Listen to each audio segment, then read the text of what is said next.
But yeah, we are just about there. And yeah, so DMJ frozen here. Not sure exactly what's happening there, but while we wait, this might be a good time, Chris, while we wait, is to maybe to call out some of our community members who have supported the stream here. So I'm just going to take a moment and call out some of those All folks right. as soon as I can find my thing. Let's see, who do we have? I'm scrolling down the list. And I know there were some. Yes, La Ellen Versus resubscribed for tier 1. 1 month sub. Thank you so much. Drake Elf, thanks for the prime sub. We had J Flow Shizzle with the prime sub. Pastel Charlie with the 100 bits. Taylor is Green giving out 5 tier 1 community gift subs. You can see on our screen here, DMJ, I think having some trouble with the calibration. So happy to help people out here. T-Wig with the 200 bits cheer. Thank you so much. And T-Wig with another 300 bits cheer. Peyton on Tetris, Peyton Kunzelman himself, gifting him tier 1 sub to Cool Ice Age. Aaron, one of the moderators in my Classic Tetris Monthly Discord. Albatross064, thanks for the prime sub. Akuma Luxray, thank you so much for the subscription. Professor L with the sub. Professor L's been subscribed for 24 months. That's 2 years. Amazing. So thank you, and we're going to get to our games real quick. Echo 6 Charlie, thank you so much. And I think we just have a couple more, and I don't want to get everyone on the list here. So all right, I think that was it for this stream. So thank you everybody who helped out and supported Classic Tetris. So there you go. We've got 4. Get those bios up. Oh, the bios. Yeah, I guess Vince is going to get crazy and just be all mad. So let's get the bios up. I'm going to drag out these bios. Yes, so there are the bios. We will leave them up for a few moments so you can gaze at them. Yeah, I think this is the first time we've had like 4 American flags up there, so it's yeah, crazy. It's the first time, and it's a real testament to the international event that this has become over the last few years. So amazing. There they are. These players are, I think, all ready to go. They are champing at the bit. So I say, Chris, I think it is time for us to get them counted down. Looks like the bottom's going first. 3 seconds, so I get to do it twice. 3, 2, 1, Tetris. 3, 2, 1, Tetris. Amazing. All right, so down at the bottom, Jerpy and Lazer underway. Not sure what's happening with the Asian and DMJ. I think they are tabbing away. There's all these mechanics here that has to be taken care of for Max Out Club, and if you tab away, they're off though. They are going. Indeed. Yes. Yep. And boom, Tetris for Jerpy. Boom, Tetris for Lazer. So yeah, these are matchup combinations that we have not seen yet because we have players from both the upper part of our bracket and the lower part of our bracket now interacting. Yes, indeed. So we'll be looking for, I mean, all these players, I mean, you know, these are all losers bracket, you know, and it's kind of a misnomer because all these players have performed really, really well. Oh, DMJ with kind of an early spin, or kind of, not sure why he wanted to spin that, or it could have just been a kind of an input problem there, but burned away quickly, no problem. Diving board just cleared it away. Not a problem. Yep, and for a while, I noticed that Jerpy had like a 2-point push-down point lead. So definitely getting an early push-down and making sure that's taken care of for everybody before everything else. Yeah, that is the meta. Push down again. One of these days, I mean, I'm sure it will make a difference. I excitedly wait for that day. I mean, it's free points. There's no reason not to right at the beginning, right? So yeah, it's pretty much free. Oh, Jerpy with the Vits, the true Vits with the long bar in the window. And the Tetris gods will smile upon you if you do it correctly and give you a Tetris immediately after, and that's what happened. So Jerpy 229, 168 for Lazer, who set up fourth column. Oh, the Asian with a slight misshift there. No, nothing he can't handle, but DMJ might be able and does catch up. Yeah, will cost him a few lines of burning here. Kind of depend on what pieces come, how fast he can get out of it. But yeah, DMJ 176, Daasiann 155.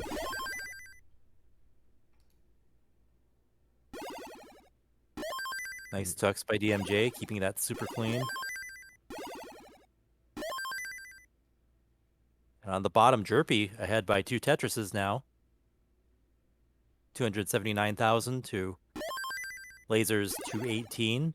Lazer playing way up high, but waits for the low bar, gets a Tetris, and boom, Tetris for Lazer. Extremely efficient play here from Jerpidude. Anytime you're over 300 and you don't even have 65 lines on the board, you are playing That's very like efficiently. a 600+ K transition at that rate. Yes, indeed it is. So yeah, look at that Spire from Lazer. Big drought happening. Still waiting for the long bar, but he's in a position where he can burn some stuff off the right. Yep. So we shall see. 32 continuing and climbing. And there it Finally. is. Boom, Tetris or Lazer. All right, so Lazer 298 out of that situation, 379 for Jerpy, and up top 256 for Daasiann, and 276 for the DMJ. Nice line spin from Jerpy into that. Bangs down a dirty Tetris right after.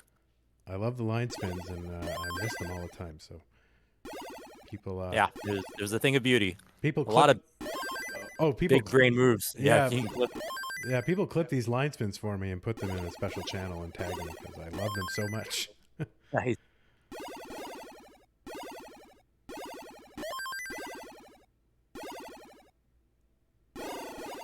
And Daasiann doing a little more burning now. DMJ keeping it clean. Boom, Tetris for DMJ. Neck and neck. Yeah, super neck and neck up top. Not quite so on the bottom, but Jerpy losing a little bit of pace here, but still very, very good. 433 through 96 lines. Looking forward to see these scores come out. Yeah, building up on the left. Very high is Jerpy, but finally gets a long bar for a boom Tetris. Yeah, and he's down stacking, playing it safe early, making sure there's no holes. Makes it a lot easier to burn things down when needed. Boom, Tetris for Jerpy. And boom, Tetris for Daasiann. Boom, Tetris for DMJ. Players all around scoring. And boom, Tetris for Lazer.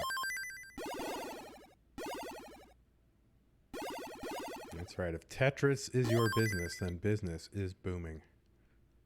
That's a good one. I like that one, Vandy. I'll have to steal it. All right, you're welcome to it. I'll openly admit that that's a good one. Oh my! Love for it. once, this is the first time. Oh my God! I've actually been praised by Chris Tang. My life is complete. All right, up top, 431 for Daasiann and 466 for DMJ. Down the bottom, 555 for Jerpy, 443 for Lazer. Approaching transition. Yeah. And Neck and neck up top. into transition is Jerpy at 579 and Lazer here at 490. And up top, they're just about there.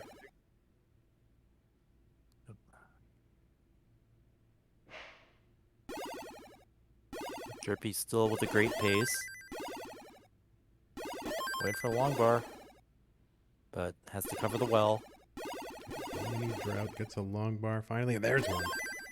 Boom, Tetris for Jerpy.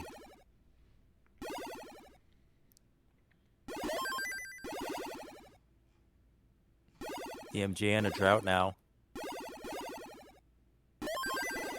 But his stack is good. Boom, Tetris for DMJ.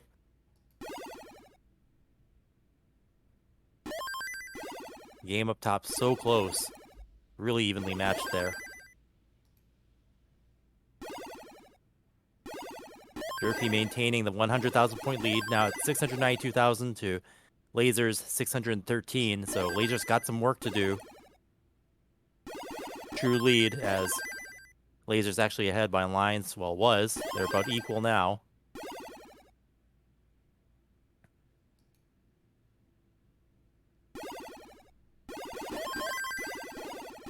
And Jerpy looking to run column 3 for the Tetris well. Waiting for a long bar. Gets it. Boom! Tetris for Jerpy. Has a chance to move his well back to the right, and he does. Boom! Tetris for Lazer. It's super close up top. So close. Yeah, that's been neck and neck all the way. Boom, Tetris or DMJ. And the Asian just needs another long bar for Tetris. Jerpy's board in need of a lot of attention here. Line dependent. And where's the line? There's the line. Now, what can you get over to the right? Anything. Another. And nothing comes. And cannot. 20,000 points is what Lazer needs. So 790 is what Lazer needs for the win. And there it is. Boom, Tetris for Lazer. And boom, Tetris for Lazer. Lazer takes that round. All right. So up 1-0 for Lazer. Up top, Daasiann looking super clean. Boom, Tetris for Daasiann. Yeah, sparkling clean. Let me look at that board. Sparkling clean. Yeah. DMJ right behind. Tetris ready. Oh. Boom, Tetris for DMJ, but misdropped something. He's going to have to burn it off. Not too bad. Nothing fatal. Nothing even threatening. But right now, every bit of pace is going to be necessary because it is a very close game. Less than a Tetris apart. Yeah, here at level 26 and pretty much close in line. So, I mean, this is a true neck and neck situation. It's just going to come down to who can be most efficient. The Asian causing himself a few problems here with some gaps. That could be the difference. Yeah, he needs a long bar after he clears it out. That's tough. He's going to have to dig. Getting it done. Yeah, digging costs you pace, though. Every time you make a line that isn't a Tetris, it's giving her... DMJ is scoring relentlessly, is now up by almost 100,000 points. Yeah, but now he's got some burns here to do on level 28. Yeah. Oh, but he's going to get right out of it, bailed by a long bar here. So the Asian has only a few lines to work with. Yeah, he's make building. Kill screens that. 915, 916. Can he survive? And probably not. That's not going to be enough to score Tetris to be able to outscore DMJ at this point, who has 983,000. DMJ takes the first round. And there it is, DMJ finishing off with a Tetris and a max out into kill screen. Kill screen Tetris in style. That's your played. That is your 64th seed, Christang. And I was just going to say, yeah, 64 seed performance there. Definitely, possibly... Definitely underrated. You've been around long enough to remember what were there 16 seed CTWCs? Were 32? Nowhere close to being able to do anything like that. Now we're in a situation where all the way down the bottom of the bracket here, players are putting up max outs multiple times in the same tournament. Yep. So yeah, I'm wondering what this is going to do to the Elo rankings because you have someone like 64 seed getting more max out than the higher seeded players. Yeah, no doubt. All right, so we're just waiting for a couple of readies on top. DMJ going to take a little moment here. Hopefully there's no earthquake going on over there as well. There truly was. That's when we remember those previous matches. Pokenerd stepped away for a few minutes. There was an earthquake in Hawaii. Yeah, I think that's excusable. Like literally a natural disaster. Yeah, act of God, literally. I mean, like, geez. I think that is allowed. So at the bottom here, Jerpy back down to safety, 180,000 points. Lazer 220. Tetris for Jerpy. So 2/3 of a Tetris separating these folks. Boom, Tetris for Jerpy. Boom, Tetris for Lazer. So yeah, looking forward to another close match. I mean, both these games have been ending where it's anybody's game, and it comes down to those last moments. Now, these are all losers bracket matches, so a loss would put you out of the tournament. So a lot at stake for these players. They're all fighting for their tournament life here. Let me give DMJ the hearts. Neglected to do that.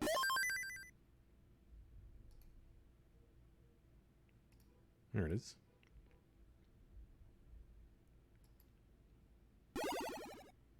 Right down the bottom, 278 Jerpy, 291 for Lazer. Still super close. Little mini drought here for Lazer, and up high. Finally gets the long bar. Boom, Tetris.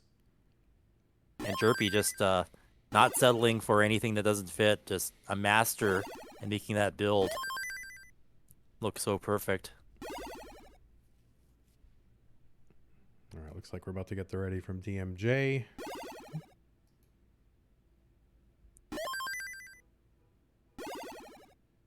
And there it is.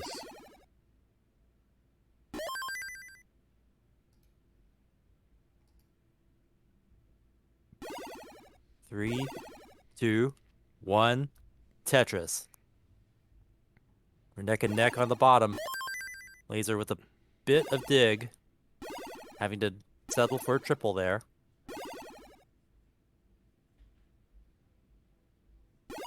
Yeah, still a really close match. Neck and neck scores. 381 points going back and forth. Yep, a touch lower than you would want from a top-level tournament play, but again, it's RNG. It's sometimes a little recovering from misdrops, that kind of thing. But as long as you're close, you're good. Both players really close in score. For a moment, they were 381 points apart. So yeah, it's been like that for the last few Tetrises. So definitely neck and neck. Jerpy going to get a nice L to fill out the left and uncover the well on the right side. It just needs there's another L to finish it off, and the long bar here. But 27-piece drought for Jerpy. Yeah, he finally gets it. Boom, Tetris for Jerpy. Yeah, what's the longest drought we've seen so far? It was 50, right? I'm trying to remember which one that was. Someone will remind me. We've seen a 50-piece drought. That was yesterday. Yeah, I don't quite recall who it was, but yeah. It's, truly more Tetris than we can handle. We can't even remember what happened yesterday. All right, 498 here for Jerpy, 498 for Lazer. So still super close as we approach transition. Lazer up kind of high, though. Needs to get bailed on a mini drought of his own. Oh, no. Way up high. Way high. And the higher you are, the more dependent you are on the right piece to solve. Wow. That movement. Oh, and hangs the long bar. Even if the line cleared, I don't know if you'd been able to clear that pole, like, blocking the right side. But yeah, Jerpy's going to take that one. Tying it up. All right, we'll wait for readies on those folks there, both with the red shirt and like the red trunks. So I think they discouraged that in a boxing match to have the same uniforms there, but encouraged here in Tetris. Up top, 252 for Daasiann, 220 for DMJ. Yep, they're still a bit early, but going back and forth. Daasiann ahead by a Tetris. Both set up. Good stacks. Boom, Tetris for Daasiann. DMJ just waiting for long bars. Boom, Tetris for DMJ. And we start the game on the bottom.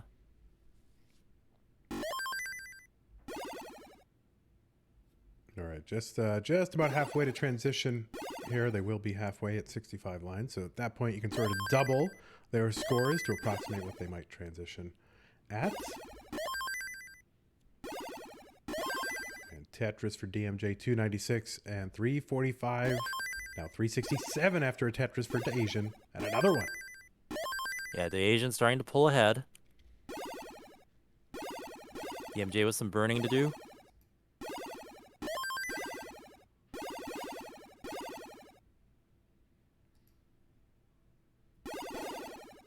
DMJ taking a double and then single and is clean again. Daasiann playing way up high.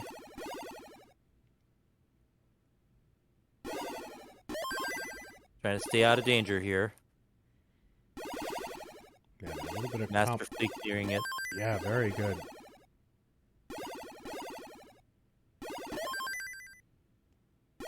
And DMJ trying to take advantage. He's going to add a Tetris here, cut the lead to about 2.5 Tetrises. Yeah, the Asian's field getting a bit dependent, but he's able to maneuver the pieces where they need to go.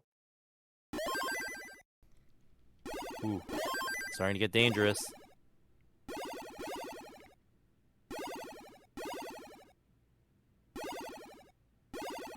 Good burn with the T. Good burns, good solves. It's a piece or two away from clearing out. But there's the open well. Waiting for a long bar, but he covers a well. So it's going to be a bit longer. Yeah, DMJ cutting into that lead now. One more Tetris would put him ahead. The Asian finally open. And I guess the long bar. Boom! Tetris for Daasiann. Still maintaining a lead after that dig. Wow. So DMJ. Yeah, DMJ getting a little droughted. If he had gotten a long bar anywhere along the way, it would have put him in the lead. And all of a sudden now, Daasiann, after flirting with losing the lead, is now up just about 3 Tetrises. Yeah. Boom Tetris for DMJ. So fighting back a bit. Again, close to transition. 10 lines away. And on the bottom, Jerpy with a slight lead. About halfway to transition there. All right, DMJ cutting into it again. Again, less than a Tetris behind, but Daasiann already set up for one. Now here's DMJ set up as well, though. Boom Tetris for Daasiann going into transition. 539,000 points to DMJ's 500,000. Oh, Daasiann hits a beautiful T-spin to keep his board completely clean. Yeah, and he opts to cover the well, and then, yeah, he has to wait for another long bar. He gets it, and boom, Tetris for Daasiann. Ahead by exactly 20,000 points. Boom, Tetris for DMJ. Beautiful board. So, yeah, here we are off to the races. Both players scoring. And a pretty close game. Yeah. Less than a Tetris apart. Yeah, just trading the lead back and forth now. So DMJ is gonna crawling his way back into this one. And already up 1-0. So good situation here for DMJ. Down the bottom, we're starting to get a little into the game here. 383 for Jerpidude, 360 for Lazer. So that's a close one as well, separated by about a Tetris. So Jerpy's gonna Tetris. Increase that to 2. Lazer getting a little bit droughted.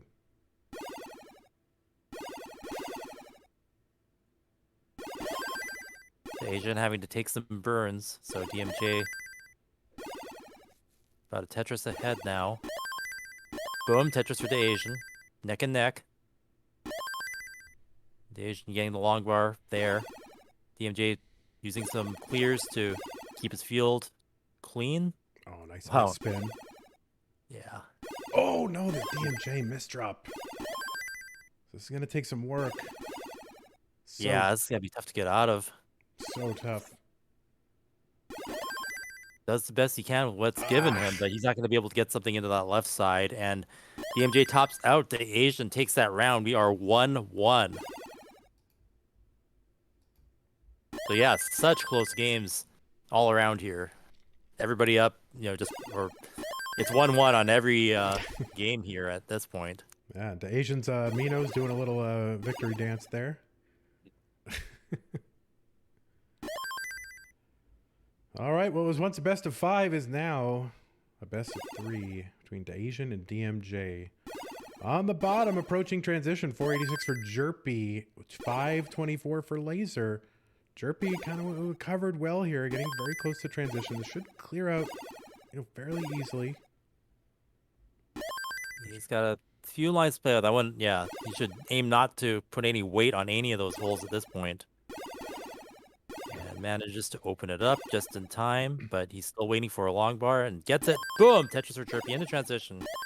Lazer widening a lead now, but up about 80,000 points at 600,000 points versus Jerpy's 520. Boom! Tetris for Jerpy. Battling back just a bit. Looking to even it up with his next Tetris, but Lazer fires a Tetris first. And Jerpy, boom, Tetris. Down 60,000 points. Still a very close game, though, with Lazer being ahead on lines. Yeah, about 4 to 8 lines or so difference.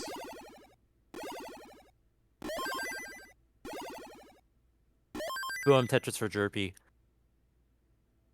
We Amazing. started the other game up on top.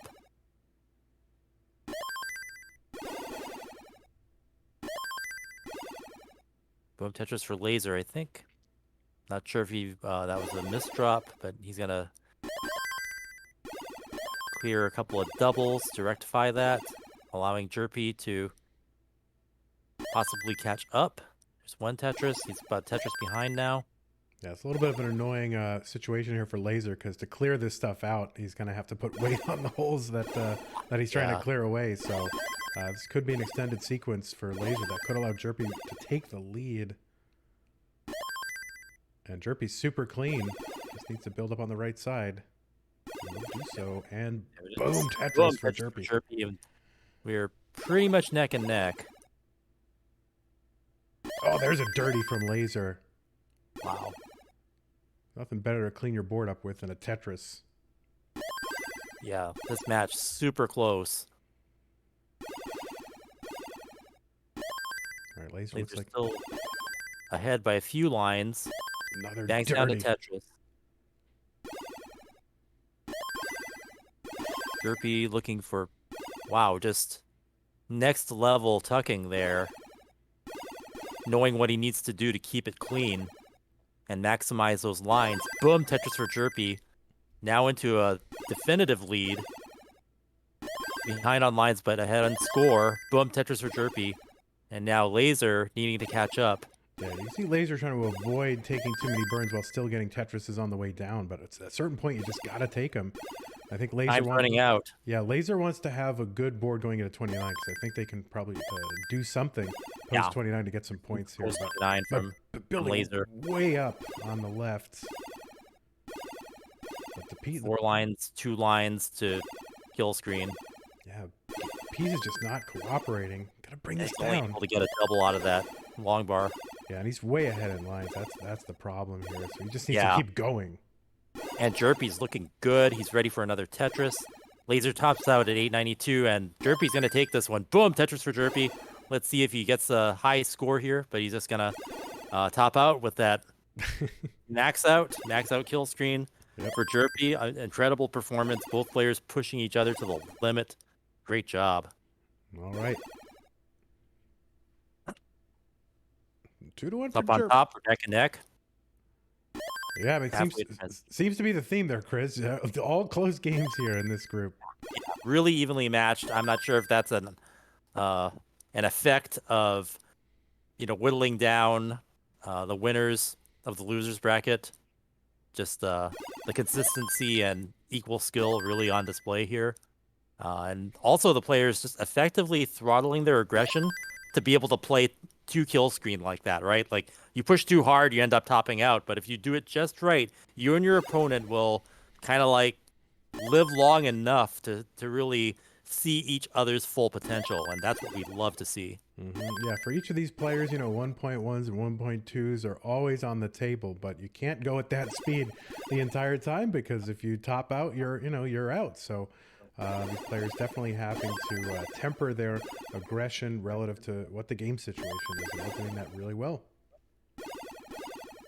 The Asian in a burn phase there, having to dig back down. So DMJ open season on scoring here with that nice play field. Boom, Tetris for DMJ.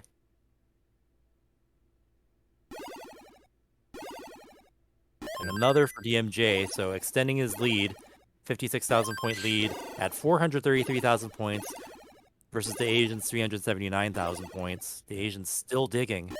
There's a messy situation here and double dependencies. And he's only got to be able to get a... Well, there's Tetris set up. If he can get it, and boom, Tetris for the Asian. Oh, no, it's not. Triple. That's a wrong. Have you ever done that? Asian. Yeah, I've done that. All right, good. I feel better then. It happens. But hey, it's all good. He had a Tetris like within 2 seconons after that. So there you go. All right. We'll just call it stream lag. Oh, there's that spin tuck with the T. There. Yes. Yeah. You see Nenu set that up on purpose. For me, that's only in response to me screwing something up.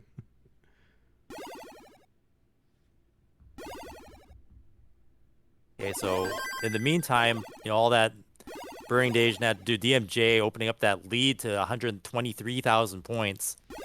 So way ahead now. As the Asian almost to transition here. Might have to do it with the dirty Tetris. Oh no, he's only got 1 line to burn. So he's got to transition kind of up high, but is able to do a safety triple there. And gets his board mostly under control.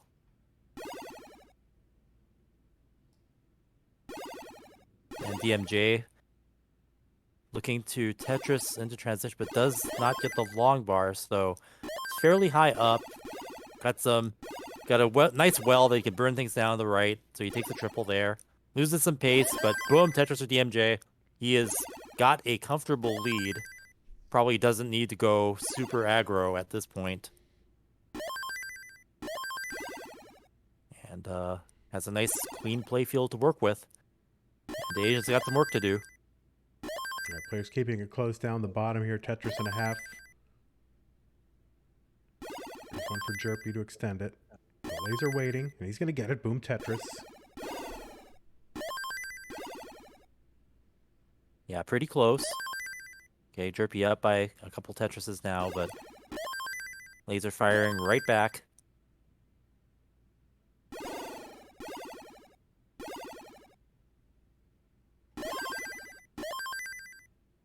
The DMJ now up by 200,000 points at 749,000 points versus the Asians 564,000. But both have those Tetris factories open for business and are scoring as aggressively as possible. DMJ not letting up a bit. Boom, Tetris for DMJ. Boom, Tetris for the Asian.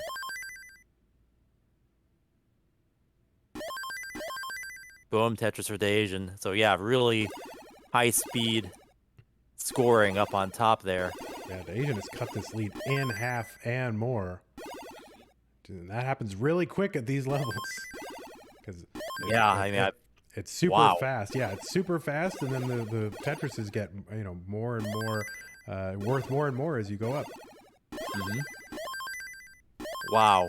And just like that, I mean, the deficit was down to only 30K or 28K a moment ago. Down, it used to be at 200K just mere moments ago. Yeah, I mean, it's easy to get yourself into a situation where you're burning for 2 levels, but those same 2 levels, your opponent can go perfect. Yeah. I think both players at this point are just, really maximizing every piece. Ooh. Both players are kind of high. The Asian with a Tetris, though, back by less than a Tetris now. Now he's ahead in lines by 10, so this is still a real lead for DMJ. But a couple more Tetrises from the Asian. He's got the score lead. But the Asian's about to hit kill screen. Yes, he is. DMJ's got more runway here, so the Asian needs to keep it going. The Asian with a nicer board, but really waiting for a long bar. And he's only going to make one more Tetris before kill screen. So let's see if it gives it to... Ooh, he's going to have to... Yeah. Oh, he gets the long bar. He isn't able to get it over. So that's gonna... He's going to have a points lead. Yeah, 961. Kill screen. Yeah, 961 is the target for DMJ. He's only got room for one burn here. DMJ and he's going to get it! So yeah, Pope Tetris or DMJ, he'll take this round. And let's see if he scores a little bit after post 29. That'll do it for him, though. And not quite a max out, but yeah, kill screen... dual kill screen game there. Yeah, that'll do. That'll do. I mean, the last possible moment, just Tetris into kill screen to win it. So DMJ up 2-1, and we've got transitioned games here down at the bottom with Jerpy at 624 on level 20, Lazer Monkey 667 on 21. Yeah, the Asian almost had that last Tetris, too, so he had the right idea. It's just a matter of getting that long bar over, and sometimes it's just,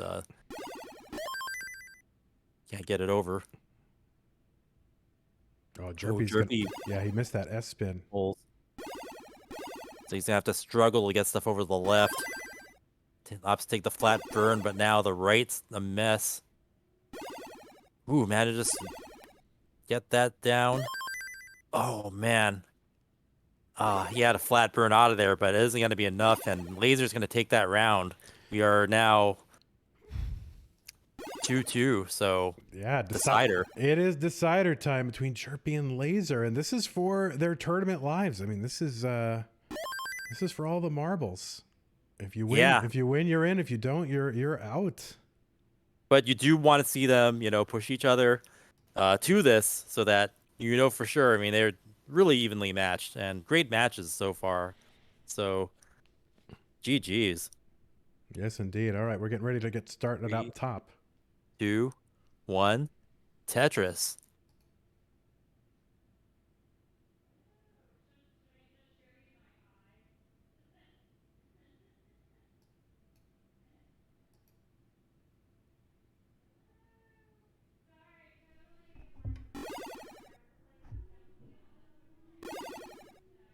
All right, they are already down at the bottom. And yes, I will go ahead and get them underway. We'll be back in one moment, Chris. Okay. 3, 2, 1. Tetris.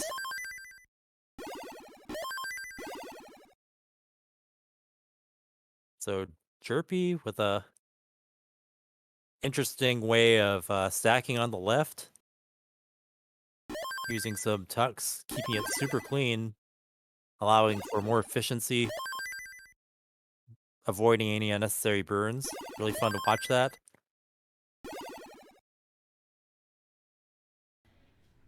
And finally gets the J that he was looking for.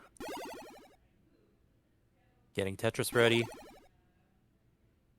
Boom, Tetris for Jerpy. Catching up to Lazer. They're neck and neck early on. They're off. They are indeed. The Asian building up high. Needing a couple of long bars. Ooh, and he covered up the well. Has to take a triple. And starts burning down. Looks like he's going to get out of this long bar. Yeah, he's going to fill in the dependency before taking the Tetris. I think it was 50-50 either way. Yeah. But no problem, out of it now. And another Tetris for Daasiann. So 2 Tetris lead now. I have a feeling that if I were in the same situation, I would if I did the same thing, it would never give me a long bar after that. Yeah, exactly. Like, I will take Boom. the Tetris when I can get them. Yeah, take the Tetris when you can get it. That's definitely a safer thing to do, but the Asian's got the confidence, so. Yeah, these folks, they're on a whole other level from us, Chris. Yeah. The Lazer playing way up high now. Waiting for a long bar. Going to skim some off the top. And boom, Tetris for Lazer. Definitely playing aggressively. Jerpy's currently got a 2 Tetris lead at 169,000 points versus Lazer's 142.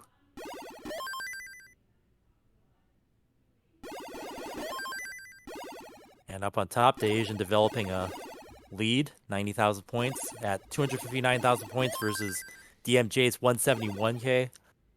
DMJ set up for a couple of Tetrises though, so he can catch up if he bangs down those Tetrises.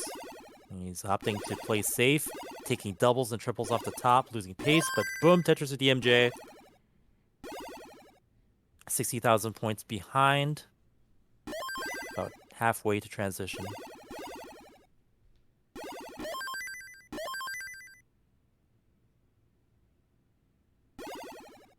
All right, down at the bottom, yeah, big pace, big lead here for Jerpy, and you know, decent lead up top for Daasiann, a Tetris and a half.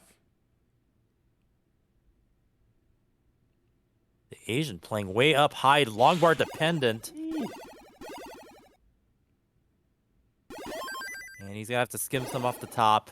Either way, it's gonna be a dig. So DMJ is gonna be able to catch up if he bangs down those Tetrises that he set up for. And DMJ taking a triple and a double, so losing a bit more pace. He's almost caught up.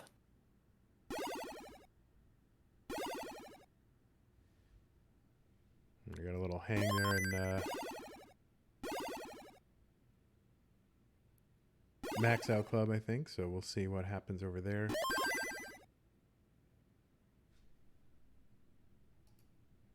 So yeah, we missed out on whatever happened there too, but it looks like Daasiann's up by 40,000 points. Lazer Monkey gonna top out. Lazer has topped out early. And Jerpy way ahead. Yeah, Jerpy good. Way ahead. I totally missed it because I was like mystified at what was happening at the Asian I side. was trying to figure out. Well, I think what happened. Yeah, I think what happened because it affected both the camera and the game. So I think it's on Daasiann's internet side because those are 2 separate systems. Yeah, so Jerpy's gonna take that match, and Lazer is out. Yeah, another roller eliminated. But Lazer performing super well, and definitely seeing him play, especially in its early rounds, Super impressive. Yeah, amazing. Lazer. Let me go ahead and make sure Jerpy gets the heart. Everyone wants to see the heart when they when they play and win. So there it is. 3 hearts for Jerpy. Lazer has been eliminated. Sort of a multi-dimensional kind of competitor here with the cubing experience, and now with the Tetris experience. Certainly going fairly deep into this tournament, so nothing to be ashamed of by any means. Just wasn't his day. Ran into some issues and RNG and maybe some missed rolls and things like that. But yeah, always great to have Lazer, and looking forward to see Lazer in future events. Mm-hmm. So we will move to our other scene here. Yeah, the Asian up by 60,000 points now at 561k versus DMJ at 473k. And the Asian needs to win this round to stay in the match.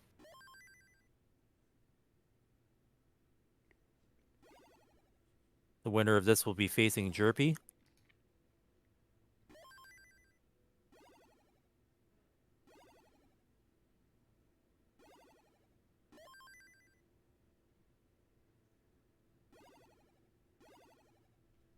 Both players in good shape post 19. The Asian maintaining the lead. Yeah, so far no major misdrops or anything like that. Of course, there's the commentator's curse, so we'll see if I just caused one just by saying that. Stop you right now, Vandy. Oh my God, 134,000 point lead now for the Asian here on 23, and this is where it starts to really come together. The Asian with those adjustments. Wow. Yeah, the cam frozen there, so amazing what he's able to do without moving his hands. This is all happening with the mind. Ooh, couple of misdrops there. Vandy, what are you doing? I know, what did I do? Let me see if I can maybe jostle this with my...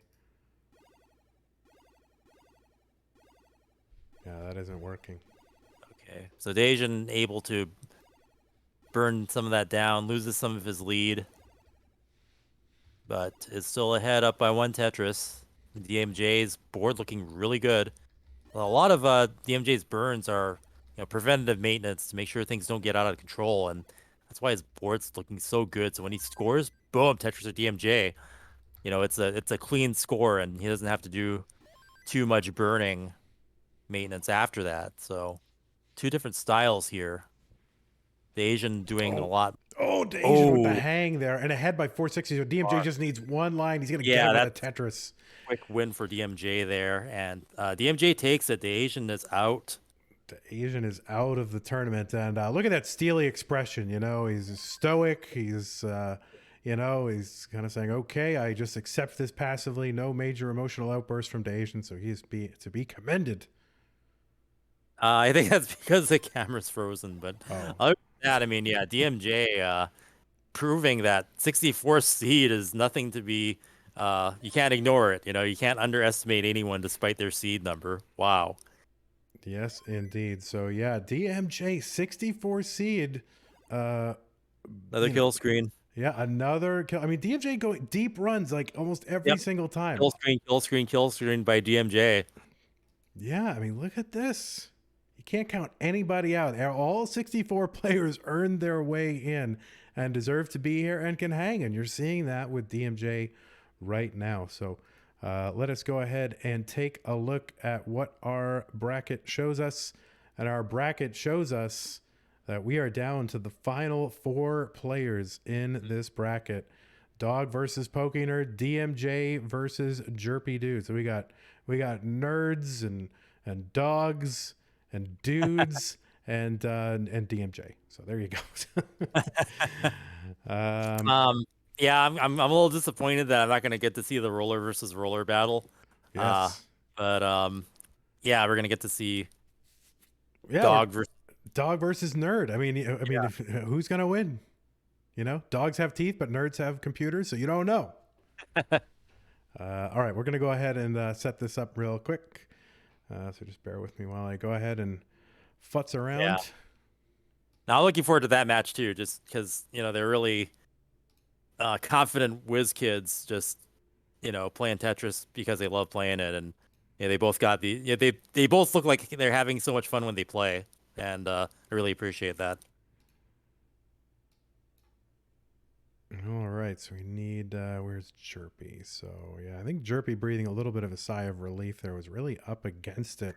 No, definitely, like, Jerpy has been in these really close matches throughout the whole day. He's always been under threat, always been under a lot of stress, and always eking out that survival. So there's something to be said about that tenacity. And Jerpy's really shined in that regard. Yeah, there have been several times where Jerpy could have been out of this tournament. That is for sure. So Jerpy fighting his way in, was knocked into the losers bracket in the first round against the Asian. And yeah, so here we go. We'll not have to face the Asian again because DMJ took care of him. So we are going to be moving over to that palette really soon.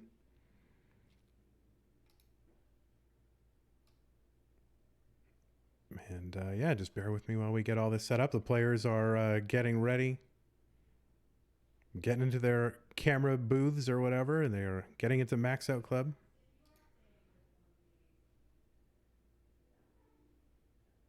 It's funny though, in our channel, like, all the rollers got eliminated. Yeah, we're death for rollers apparently. I mean, geez, roller poison. At least on our channel. I know the other channel had different results. I have no idea what the results are on the other channel, Chris Tang. Yeah, well, I'm not saying what they are. But. Yeah, well, certainly the results are different because there are different players playing. So by that very nature, by that very fact, they are different. I think I just saved your job there, Chris Tang. That's it. All right, so we got we get our players filtering in. I need to kick the Asian out of Max Out Club. I'm sure once you kind of get eliminated from the tournament, the last thing you're thinking of is properly logging out of Max Out Club. That's another button that Trey needs to make. Well, it's just like, no, we do have that button. The rage quit button. We do have that button. So okay, we're getting our players set up here.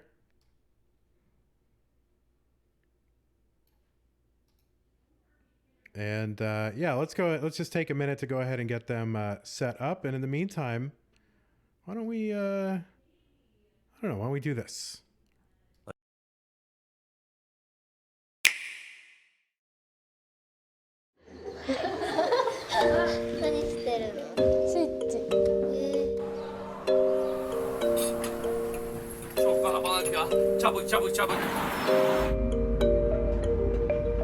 One of the first formal studies of the phenomenon was at Harvard Medical School in the year 2000. Participants played the game for 7 hours each, spread over the course of 3 days. Remarkably, 63% of the participants, almost 2/3, reported seeing imagery from the game hours after they finished playing, often just as they were falling asleep.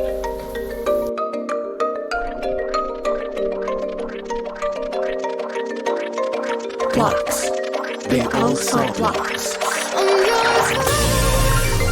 There is no end in sight for us, nothing could measure the kind of strength inside our hearts. It's all connected.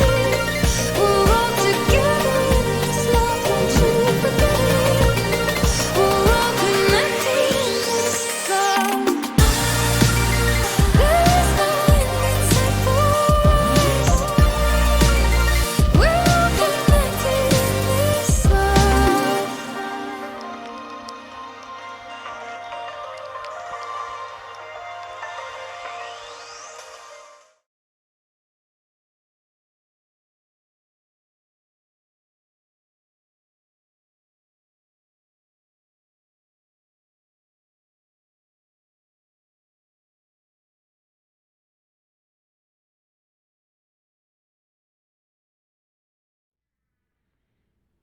All right. Hey, And we're back. my hand is touching my head, and I'm on camera. That's like so. I do not have camera discipline, Chris. So I'm doing this and doing that. I gotta learn, man. I gotta go to the professionalism school that Chris Tang went to. That's for sure. You learn as you go. So Chris, if I remember correctly, there was a contest. Is that right? Yes, a contest for Tetris Effect Connected on either Switch or Steam. Winners can choose which platform they prefer, which is really cool. And yeah, we've got some winners to announce, and I guess I'll do the first one, you do the second one. All right, you get the easy one to pronounce, and I don't know how to pronounce this one, but go ahead. So yeah, our first winner for the Tetris Effect Connected chat connected is Uncle Worry. It's our first winner. Uncle Worry. Worry. That's cool because I have an Uncle Worry. That's his name. And then I have mine is Badadiz. Badadiz. Badadiz. So Uncle Worry and Badadiz, you have won a free copy of Tetris Effect Connected on your choice of platform, either on Switch or in the Steam store. So amazing. So now you can get connected. Yeah, there. Look at that. You are. Oh my God. But yes, that I don't know how you redeem it, but presumably somebody will reach out to you on Twitch, so I don't have to worry about that stuff because you know I don't do anything. I just stream. I go to sleep. So no administrative duties for me. All right, so we are getting ready, Chris, for our final 4 players. That is going to be Dog, Pokenerd, Jerpy, and DMJ. Dog, of course, the reigning CTWC World Champion from last year, of course.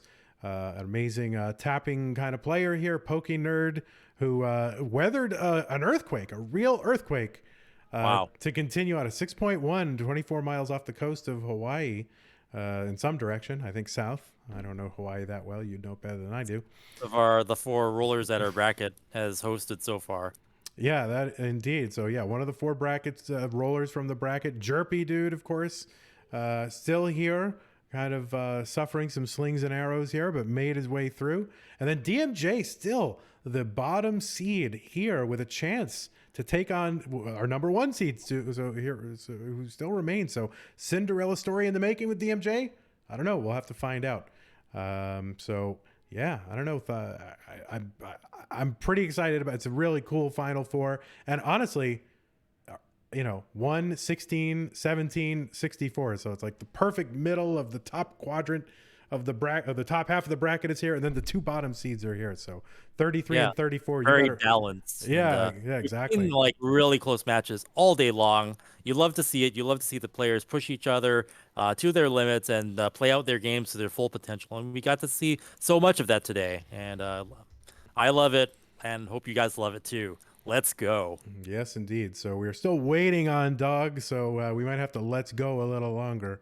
Dog waiting for Tetris becomes Tetris waiting for Dog. Yeah, but also actually everyone's favorite player is already here in the top right corner. That is Chair. Chair is here, everyone. Everyone loves Chair. Boom, Tetris for Chair. There you go. So that is the state of things right now, just waiting on a couple players to show up. Yeah, waiting for that to happen. I guess it wouldn't be the worst thing in the world to shout out maybe one of more of our cool sponsors. That wouldn't be the worst thing in the world, would it? Yeah, let's go for it. All right, let's do it.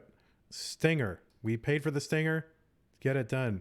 G Fuel, Chris Tang. Yes. G Fuel. This year's Tetris World Championship is brought to you by G Fuel, the official energy drink of esports. So you got to try out their new Tetris Blast flavor. Apparently, it tastes like rainbow candy. And so Tetris pieces in your mouth. Boom, Tetris in you. Whoa. CTWC 25 is the code, Chris. So you just go, where do you go to? gfuel.com? Gfuel.com. You load up your cart with like multiple canisters of G Fuel, put in that code, and it'll be 25% off, which is what a deal. When do you ever get 25% off anything? Right? Yeah, never. So here it is, a real chance to get some value. CTWC 25 is the code, and the offer ends November 15th. Yeah, so do it now. You only have like 5 weeks from now to do it. So somewhere between now and there, you better get it done. Cool, G Fuel. So we are now, of course, waiting for the rest of our players here. And I guess it's we are still waiting for a Dog. So I don't know. Can't hurt to talk about who? Xbox. Xbox. Yes, there they are, Xbox. Mm-hmm. A very special thanks to Xbox, still growing strong with the Xbox Series X and Xbox Series S consoles, which were the first to feature Tetris Effect connected. And definitely, you know, Microsoft and Xbox helped make Tetris Effect Connected possible. I talked to the developers, and they were like, they've really made, kind of helped it come to console, like you wouldn't believe, and that's a contribution to our scene, especially since they implemented the classic score attack mode. So big thanks to Xbox, a major brand supporting our tournament, one of the first, major console platform supporting Classic Tetris and the CTWC. So thank you, Xbox. Yeah, and of course, it can never hurt to talk more about our other great partner here, which is Twitch. If you don't know about Twitch, that would be really weird because you're on Twitch right now. And, Chris, the thing about Twitch, it was launched in 2011. It's an interactive live streaming service for content spanning gaming, entertainment, sports, music, and more. At any given moment, on average, there's more than 2.5 million people from all over the globe coming together to interact around this distinct form of entertainment that is created by the shared interactions of millions. There's something for everyone, Chris, on Twitch.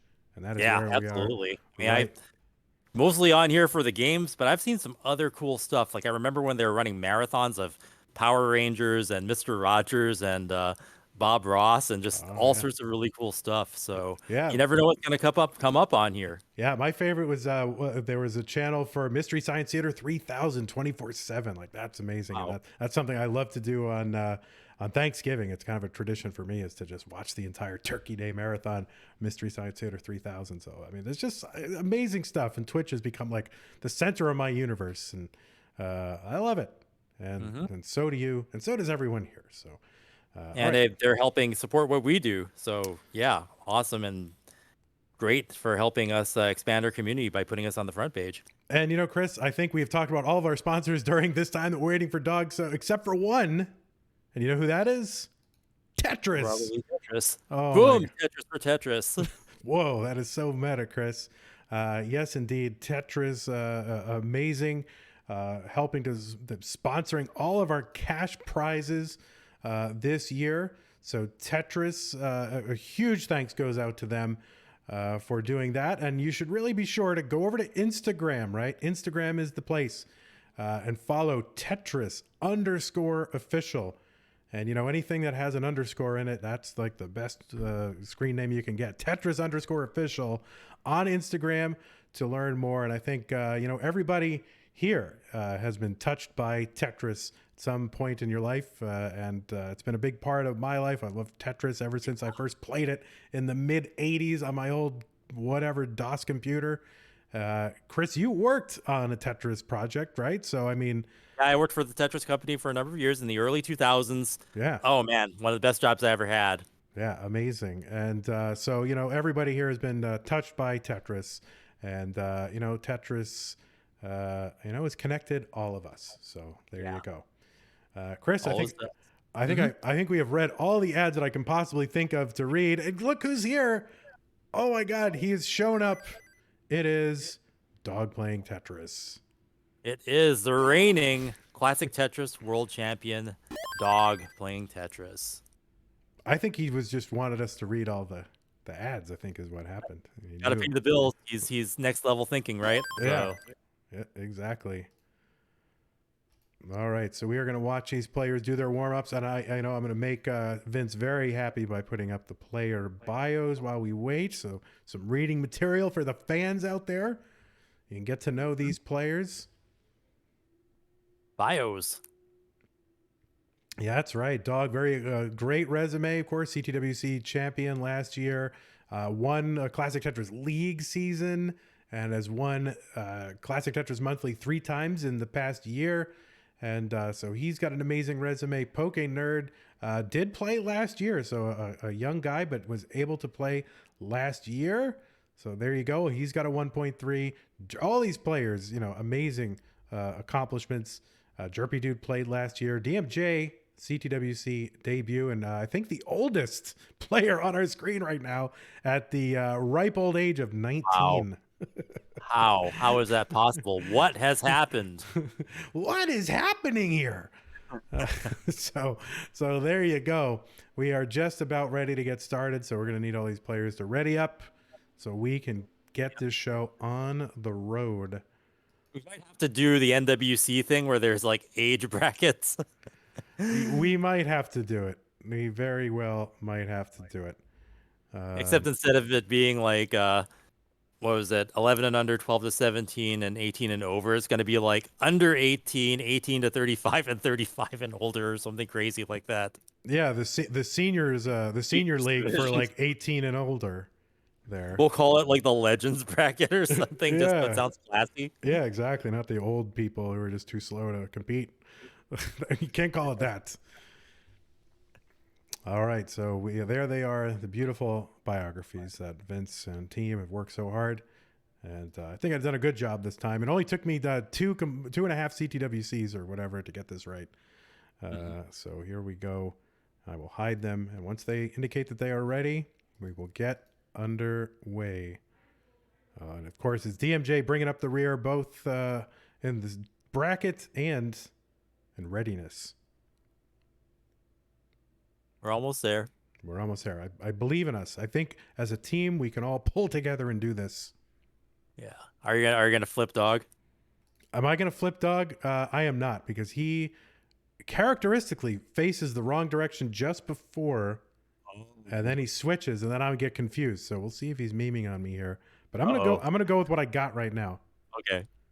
And I'm gonna believe that it is the right direction. All right, we got 4 readies, everybody. Right. So I say let us get this underway. I will do it with the appropriate timing, Chris. All right. Group C, Final 4. Here we go. 3, 2, 1. Tetris. 3, 2, 1. Tetris. I think that was the best one yet.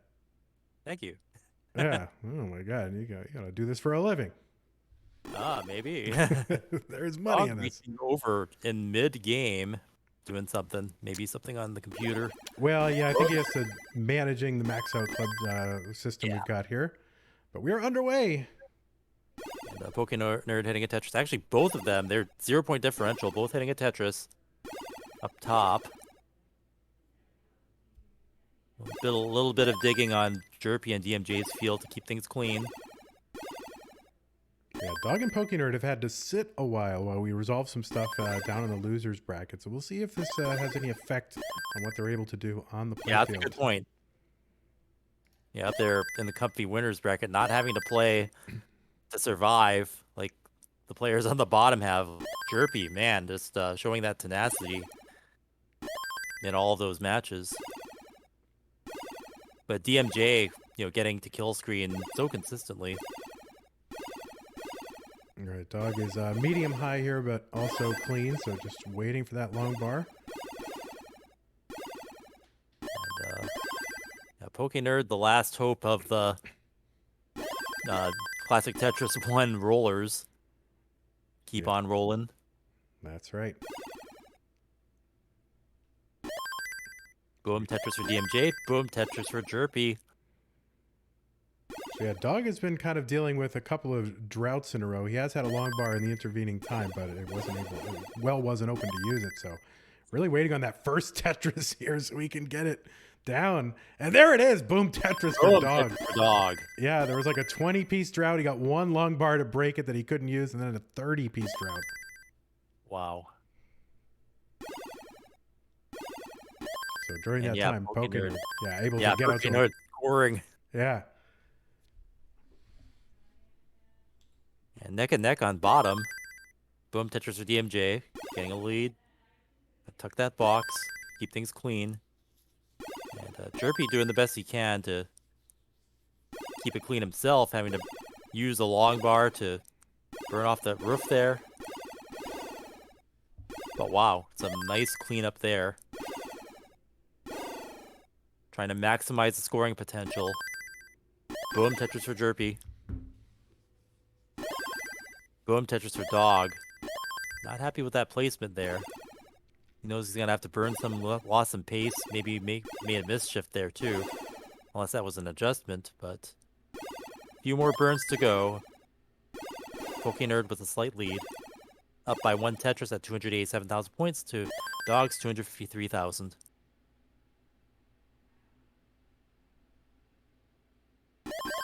Boom Tetris for DMJ. Both players on the bottom, keeping things nice and clean. Continually scoring. We are neck and neck. Boom Tetris for Jerpy. Boom Tetris for DMJ.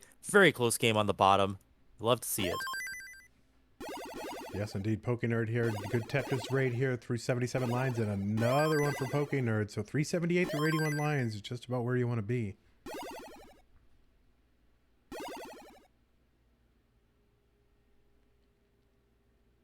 Dog playing up high, trying to get more Tetrises, playing aggressively. And there it is. Boom! Tetris or Dog. Another Tetris for Dog. Pokenerd also scoring. So yeah, really aggressive game up on top. Dog really trying to maximize the lines there, and just really kind of getting droughted at the wrong times, which is the reason why he's behind now. Pokenerd kind of with the Vits there. Boom, Tetris for Pokenerd. Also playing aggressively. Showing a lot of confidence. Tetris for Dog cutting this lead to 1.5 Tetrises. And going for more because Pokenerd is going to have to burn before he can Tetris. And there it is for Dog. So just a half a Tetris behind. Yeah. But Pokenerd is set up now. Boom, Tetris for Pokenerd. And Dog with another one. Boom, Tetris for Dog. Very competitive. Gonna see some high transitions there. Yeah, low to mid 500s up top. And here we're approaching Bottom transition. Yeah, 426 Jerpy. 469 for DMJ with the lead. Yeah, Pokenerd, 526 already, only at 118 lines. And Dog playing way up, waiting for the long bar. Gets it. Boom. Tetris for Dog. And another one. Another one. Boom. Tetris for Dog. Catching up ever so slightly. And boom. Tetris for Dog. They're about to hit transition now.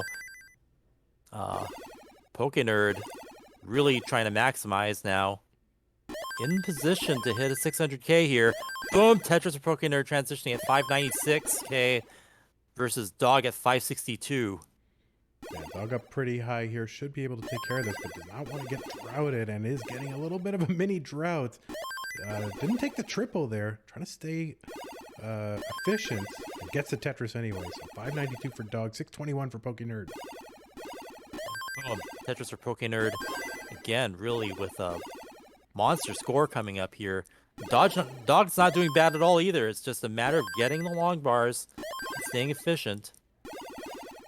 Jerpy and DMJ burned down their stacks, so playing safe, building back up, and DMJ has developed a pretty big lead at 100,000 point lead at 599k versus Jerpy's 525k. Yeah, Dog kind of in trouble. Got droughted at, well, there's no good time, but got droughted at a very inopportune time. And yeah. Hung the L. And Pokenerd takes that one with authority with a over a 100,000 point lead at the end there. Wow. Yeah, Dog really had to wrestle with several droughts, 20 to 30 kind of piece droughts all in a row. That one you kind of have to look at and wish that they had same piece sets, but it could happen either. It could go both ways. So we'll see on the next round. Look at that smile from Pokenerd. Really pleased with his performance there. Well, this is, obviously we're not in a position to be able to have the same piece sets this year. So the double elimination element was added to sort of mitigate some of the randomness that can happen like that. So these two players both up in the winner's bracket, still yet to lose. So even if something were to happen, they still have a shot. Yep, that's the winner's bracket. And it's still just the first round. And as we know, Dog heats up. He gets warmed up and he becomes even more formidable. Yes, indeed. We call it getting unleashed. Oh, my God. All right, let's go ahead and start them up top. We need a Dog Unleashed counter here for Chris in the chat here. So 3, 2, 1. Tetris. Tris. On the bottom, neck and neck. Jerpy at 760k versus DMJ at 763k. Yeah, so close here, separated by about a Tetris and a quarter. And Jerpy, kind of a messed up middle high there. Gonna get a Tetris so he can burn this away, but this is gonna cost him some pace, and he's already behind in score and ahead in line. So pretty tough situation here for Jerpy. May need to amp up the aggression here, or at least burn out of this really quick. Not much time left to go at level 27. Kill screen's coming. And DMJ so consistent this tournament. It's like you can almost bet there's going to be a kill screen from GMJ. Yeah, in line for another, on pace for another 900k plus. Jerpy getting a bit droughty, gets a long bar over 854, back by less than a Tetris. Oh, he's setting up that long bar. There's a Got Tetris. it. He's into the lead, of course, behind in score, but DMJ now has a That's tough ready. board. Boom, dirty Tetris for Jerpy into the kill screen. Wow. So Jerpy at 926, he's going to top out. DMJ has a target of 927. Not a lot of time here to go. And all He can't Jerpy can burn do is too much. watch. Yeah, he can't Have to burn. dirty it. Oh no. He's just Hung that long bar gambling. on the left. And kill screen for DMJ. Jerpy in the lead. Jerpy takes it. Yeah, all DMJ could do at the end there was just gamble and just try to set up and hope that he could sort of get something. It didn't come. If he had gotten it, he would have needed a couple more lines to get there, but it just didn't come together. It DMJ, was still so close at the end. It was just really how it developed and how Jerpy kept up the aggression, managing to bang down those last Tetrises. So, whew. yeah, those really made the difference at the end there. So it all adds up to a heart here for Jerpy. Up top, they are into the 40 line territory here. Dog 119, Pokenerd 133. Yep. And they're getting ready to go on the bottom. Boom Tetris for Pokenerd. Boom Tetris for Dog. Neck and neck. 50 line.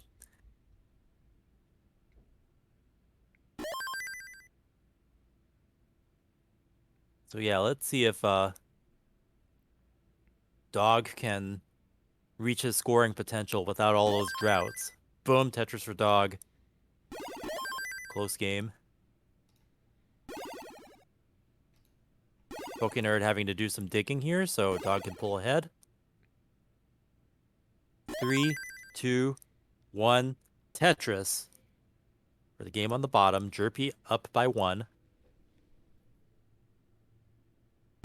And that's the loser bracket on the bottom, the winner of which will face whoever the loser is on the winner's bracket up on top. It's all starting to make sense to me, Chris.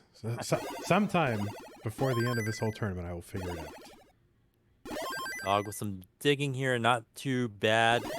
Should be solvable with a couple of line clears. There's one, there's the other, and he's clean. Yeah, Pokenerd, on the other hand, a little bit of burning to do, a little gap here, but he's getting it uncovered and should be clear in a moment. Just needs to get set up. And he's gonna go for the dirty. Content to build row 2. Boom, Tetris for Pokenerd. A little bit of deja vu here. We'll see how long Pokenerd's going to build one row off the bottom. He's got that gap in Super column 3. comfortable with that. Yeah. It's like he likes it there.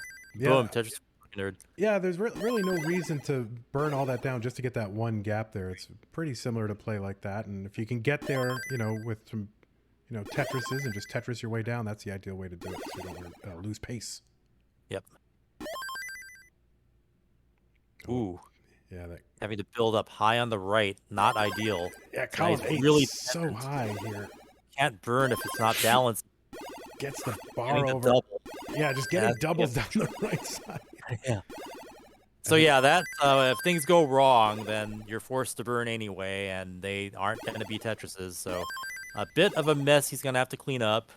Nothing he can't handle, but Dog's going to pull ahead by 100,000 points now, up to 447,000 points for Dog versus Pokenerd's 334,000. Yeah, down at the bottom, getting underway here into the 40-line territory. Jerpidude 191, DMJ 151, so Jerpy with a 40,000-point lead.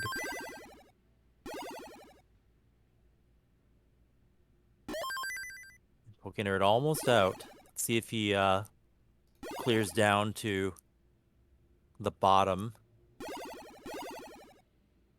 And he does so.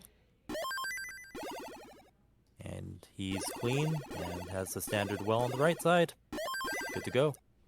Boom, Tetris for Dog, widening that lead now. 169,000 point lead at 518,000 points versus Pokenerd's 372. Dog, Tetris away from transition, gets it. Boom, Tetris for Dog, 548k. Great pace. Pokenerd's got some catching up to do. 200,000 points behind. On the bottom, halfway to transition, Jerpy's opened up a lead, about 286,000 points. Oh no, 662,000 points at 288,000 points versus DMJ's 248,000 points. So still early there. Lots of time.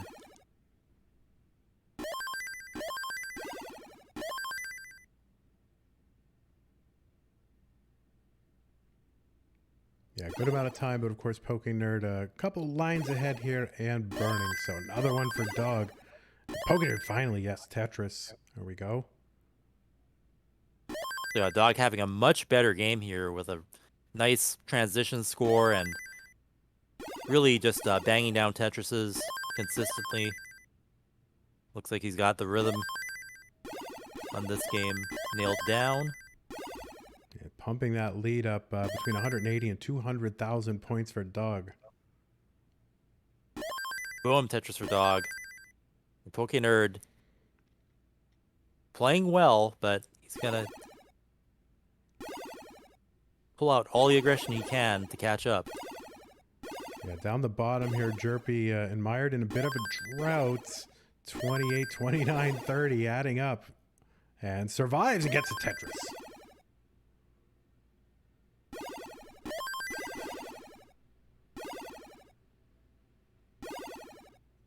Up top here, Pokenerd's so high on the board. And it's going to hang a long bar to the left. And he's not going to be able to survive that. And Dog takes that one with authority. We are 1-1.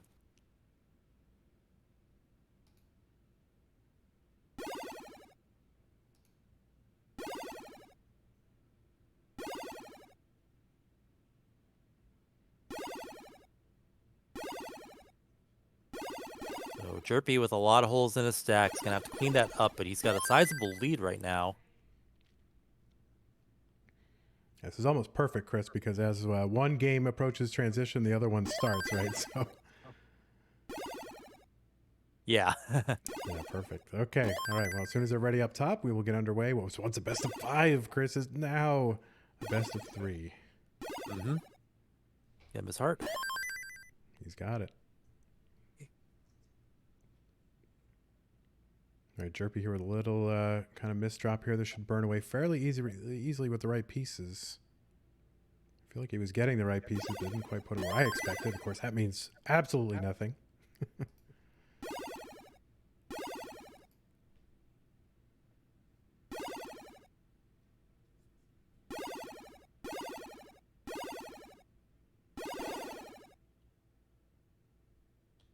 All right, underway up top.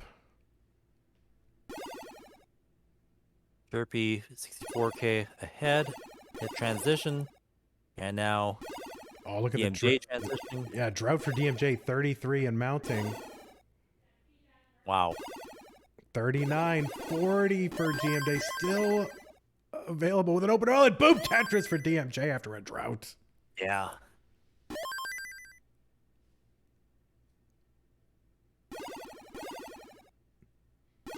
Jerpy set up for column 3. Boom, Tetris for Jerpy. DMJ's playfield so clean. Boom, Tetris for DMJ. Still about a Tetris behind. But it's behind by line, so it's really close. Really close game there.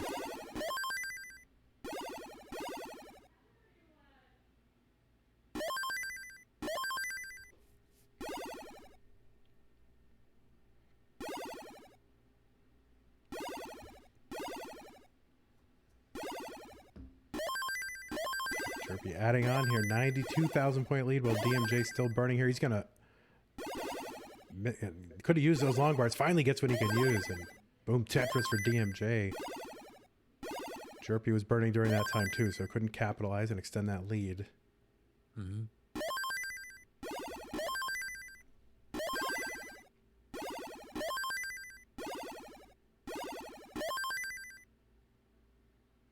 Okay, so on the bottom, Jerpy's opened up a 92,000 point lead.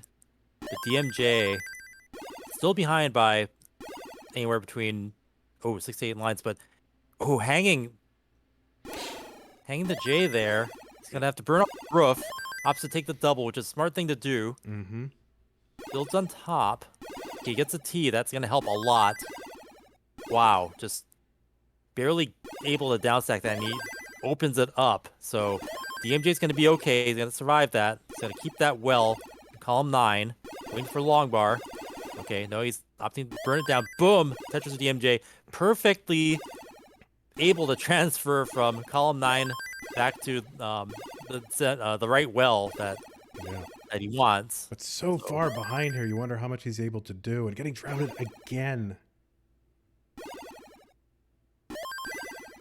Yeah, the gap with the kill screen coming. I don't think he's gonna be able to catch up, but he's doing so well in surviving here. Boom, Tetris for Jerpy, winding the lead. Boom, Tetris for DMJ. Look at that. Got to stack so well even after all that. Boom, Tetris DMJ. And another. He's so efficient. You would like to think he might be able to catch up. And Jerpy on kill screen now. Yeah, looking for that max out here. Yeah, he gets singled out to max out. No, he's just trying to pile on as many points as possible. Oh, DMJ gets one in kill screen. Wow. Both on kill screen now. Into we are seeing 30. level 30 play. And DMJ truly inspired and out of his mind. 997 top out for Jerpy, 939 for DMJ. It's going to be enough for Jerpy, right? So even though he didn't max out, he's able to score a few more points after kill screen, but DMJ was far enough behind where it wasn't a threat. He would have needed a couple of Tetrises to catch up at that point. Yeah, we haven't seen DMJ go that deep into 30 this competition, and he kind of threw his hands up a little bit and said, what do I have to do to win here against Jerpy? Now we're seeing matches where people are pushing him deep, and he's 64 seed, but we didn't really get to see him play kill screen, and now we know that he can. So wow, DMJ. All right, let's go ahead and give Jerpy the heart. 2-0 here for Jerpy. DMJ is fighting for his tournament life here, on the ropes here for he's gonna have to win this round, stay in the match and the tournament. All right, they are both ready, so let us get them started.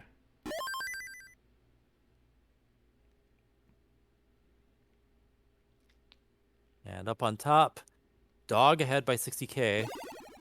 We're just past 100 lines. Boom, Tetris for Pokenerd. And Pokenerd catching up a bit with that Tetris. Pretty close game.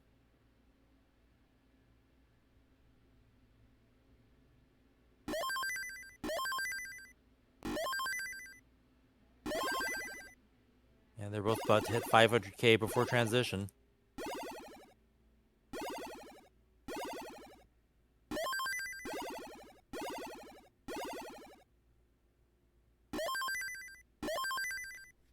And Dog looks like is looking to hit transition with this next Tetris.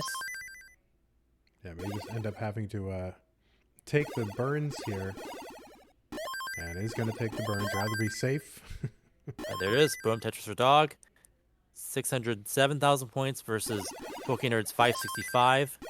Yeah, not too shabby for either player, really. Good games going up top. Highly competitive.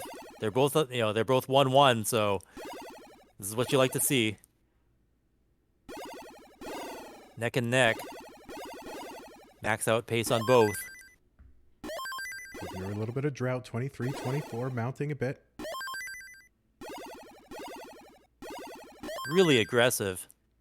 Not even take a double off the top there. Wow. Yeah, gets the long bar over and another one. So Pokenerd out of danger, weathers the drought, tacks on a couple of Tetrises here, and is less than a Tetris behind Dog. Dog gonna put one up though. Yeah, and Pokenerd having to burn a triple there, so losing a little bit of pace. But Pokenerd, boom, Tetris for Pokenerd. He's able to still be aggressive most of the time. So yeah, battling back, we're less than a Tetris apart in score. Dog versus Pokenerd.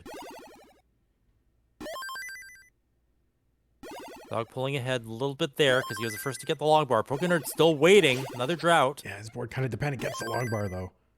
Whew, yeah, barely in time. And yeah, Pokenerd now being the one on the end of the droughts for this round. Well, turnabout is fair play, that's Yeah. for sure. So 793 here for Dog, 754 for Pokenerd. Dog with a good board, Pokenerd not so much with a Spire here, so that's gonna complicate things a bit. Oh, and just getting so many S's right now. Yeah, he just got bursted, but he's still surviving. See if he can Could set up get dirty. Super dirty. Boom! Tetris Pokenerd, super dirty.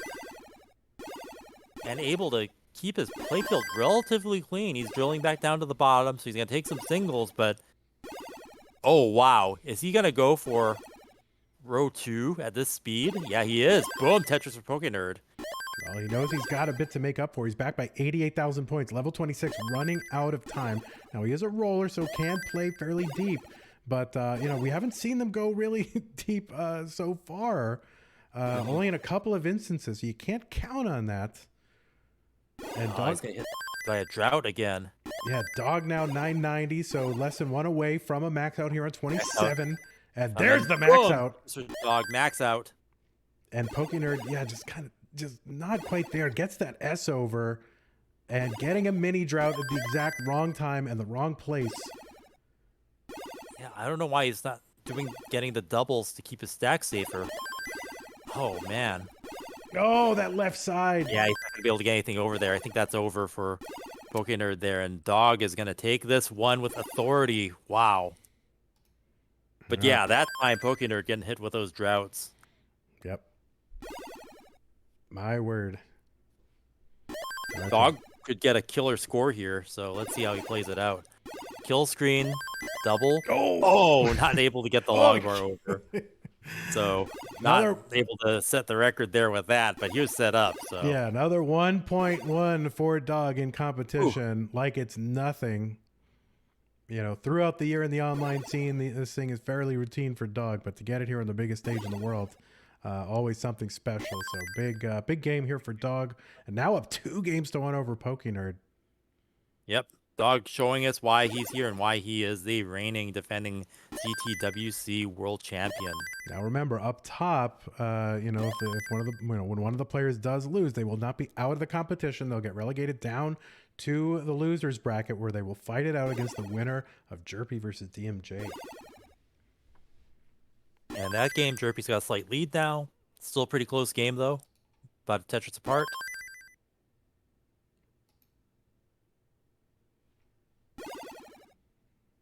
About 15 lines or so from transition.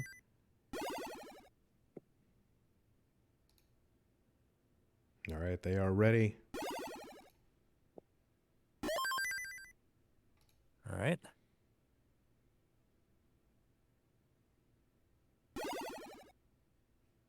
Three, two, one, Tetris.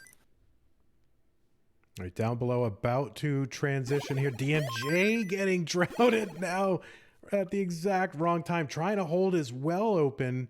Yeah, and transition coming. Oh, he gets it. Boom, Tetris to DMJ. So yeah, just got the job done and is in good position to score. But back by 82,000 points in what is an elimination game for him. He has to win to stay in the competition. Ooh, missed the spin there. Tough board gets bailed with the long bar. And he's going to be able Nice to flat burn. burns. Yeah, he'll be able to burn this down and open the well. And Boom, Tetris to DMJ. And Jerpy 673, so still has a 100,000 point lead. So has a little bit of rope to give. But if we've learned anything from DMJ, he can go put up amazingly consistent scores all the way to kill screen, 900k plus. And Jerpy noticed him playing into the kill screen. Yeah, that's got to change the dynamic just a little bit, where you're like, okay, this is what I'm up against. Maybe I got to press a little bit. And another drought hitting DMJ. And it's going to take some burns. And he's so high up on the board, gets the bar over. Starting to become dependent. Yeah, the exact wrong piece is coming, and this could be the end. Oh, no, he's going to get the... This should bring it down. Oh, barely. This is incredible survival Holy from DMJ. Crap, what a dig. It's so clutch. Nice. DMJ surviving that. And Wow. boom, Tetris for DMJ, and another one. Now he's finding himself way behind Jerpy, but he's giving himself a chance. But wow, what a dig to witness there. When it got all jagged like that, I didn't think he was going to be able to survive, but wow, DMJ just showing his stuff. Amazing. Yeah, that is incredible survival. That is definitely a top 10 so far CTWC moment. That dig right there, when it counts. Absolutely. So Jerpy 872 here on level 26, 1.1 territory. It's on the table for him. Pokenerd fighting for his life up there. Oh no! All right. Okay, Flatburn's getting him through. Perfect piece right there. Just needs a couple more to finish this off. There's a good piece to burn away. Yeah. He's gonna survive. Good. Yeah. Down at the bottom, 915 for Jerpy, 728 for DMJ. Jerpy maintaining the aggression too. Look at that. Okay, he took the triple there. Yeah, DMJ running out of time here on 27. He's going left well, has no choice, has to be aggressive, and gets it. Boom Tetris for DMJ. Boom Tetris for Jerpy. But yeah, DMJ is going to have to play some kill screen here. Yeah, you can see him avoiding triples, right? He had the opportunity several times to take a triple, but said, no, Tetris is only from here on in. And that's what he's doing, so he's giving himself the best chance. Tetris for DMJ.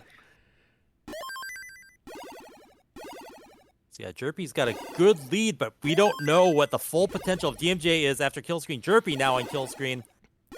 Oh, DMJ going to cover the Tetris well. He's going to top out, and that is going to do it for DMJ. A miraculous run. Sweeping DMJ, even though DMJ playing the kill screen so very consistently. What a great matchup. Yeah, that did not feel like a sweep, Chris, at all. That felt like a nail biter every single time. DMJ obviously feeling the hurt of being eliminated from the tournament, but absolutely nothing to be ashamed of. An amazing Cinderella run from our 64 seed. That is, if you had a, how Scouts videos sometimes have these awards and things for different things, like maybe most underrated player. We've got a couple of contenders, and DMJ is one of them. Yeah, I have a feeling that this run from DMJ will not be forgotten for a long time. That it's something you always harken back to. So incredible run. Congratulations to you, DMJ. What a performance. And wow, we can't wait to see more of what you have in store. You are 19, so who knows? This could be the end of your competitiveness. No, I'm just kidding. Of course not. You are going to see more from you, I'm sure. Yeah, we're going to see more. His school ran a nice article on him. I read it. It was pretty cool. Pretty cool, when you see media come out for our players, exposing it to an audience that might not know what we're all about. So very cool there. Yeah, very cool. I can't even get over. I'm discombobulated, Chris. I can't even manage a stream anymore. I'm so impressed. I'm shocked and chagrined. Yeah, no, great matches today. People going all out. You love to see it. So yeah, Jerpidude will be playing the one who is defeated from this match between Dog versus Pokenerd. And right now, Pokenerd needing to win this match or win this round to stay in the match. Down quite a bit. Dog with 170,000 point lead now at 625,000 points versus Pokenerd's 439. So Pokenerd's got work to do. Oh, kind of a issue with the T piece there. I'm not sure if he meant to rotate that, but he's burned out Tetris for Pokenerd, but back by a considerable margin here on 20. I'm sorry. See, I'm still reeling from this DMJ performance. I can't even Might need to take a moment, Chris. Yeah, well, I mean, it's just nonstop action here. So, ooh, Pokenerd needing to dig back down and get scoring again, because Dog is not letting up one bit. Is Dog gonna get that dirty there? Yes! Boom! Tetris for Dog. Dirty Tetris in the middle of the screen. Just taking it wherever he can make those Tetrises. Yeah. Boom! Tetris for Dog. So aggressive. Yeah, another off center when he's got some score to give away here. Does not have to be super aggressive. I think the important thing is just to maintain a lead, but be safe when you need to, so you can secure this victory. So he's up 2-0. Okay, Pokenerd now getting back into scoring position. Got a couple of Tetrises there, so still behind, but he's getting some momentum back. Let's see how it goes. He's got to take burns, and he's taking very minimal. Boom, Tetris for Pokenerd. Oh, misdrop with the oh, that's going to set him back a few lines. And that's what you cannot afford to do against a player like Dog, is give that pace away. Yeah, it almost seems like we're seeing the Achilles heel of rolling is accuracy when you need it is causing score disparity here. Pokenerd's just minor misadjustments with the rolling, putting him into a dig phase, and now Dog just rushing into the lead, 260,000 points in the lead. We've not really seen a lead this big before. Wow. I swear you were making some kind of foot joke with that Achilles heel thing, but I'm going to let it pass, Chris. Another Tetris for Dog. He's one away from a max out here on level 27. Yeah. Pokenerd with a lot of work to do. It might take a miracle. 100,000 point differential for a second there. These chase downs have been done, and so Max out. Just waiting for the log bar. Oh, boom! Tetris for Dog. Max out. Level 28. Still got a couple of Tetrises possible before kill screen. One more line will even put him on kill screen. So he's got to wait for 2 long bars if he wants to set that up. Boom! Tetris Pokenerd hitting kill screen, but way too much ground. Unless he has a massive play on level 29, I don't think he's going to be able to catch up. Yeah, he needs to go into Zen mode here and just do what he's able to do. He does not have to win it all in one. He could post 29 play. And Dog kind of just stopping there. Pokenerd keeps going. And wow, he was able to get that box over to the left, but not any other than moves. He can't move anything over to the left after that box. And Dog is going to win the match, sending Pokenerd to the losers bracket. But what a performance. Here we go with the post 29 play is here, ladies and gentlemen. Yes, indeed. Going deep into level 30, double level 30s. Oh, look at that. Drinking is CTB, or is BTC, as it were, reversed on our screen. There you go. Bitcoin, I guess, is... there you go. He needs to get invested in that. Do you believe a player with a 800,000 plus point score was down by 300,000 points? I know, it's unbelievable what Tetris has become. So we're just waiting for this bracket to get filled out. But I'm going to show it to you anyway, so you can imagine it in your mind. Just imagine that it has been filled out properly. Whoosh, indeed. So yes, Dog will march his way through the winners bracket. Pokenerd relegated down to the losers bracket, and of course just waiting on Jerpidude's name to be populated down there. We're going to set up let's see, I think CT bottom, there it is. We're going to set up Jerpy and Pokenerd. So yeah, our final 4 has now become a final 3. So just bear with me for a moment while I go ahead and set this up.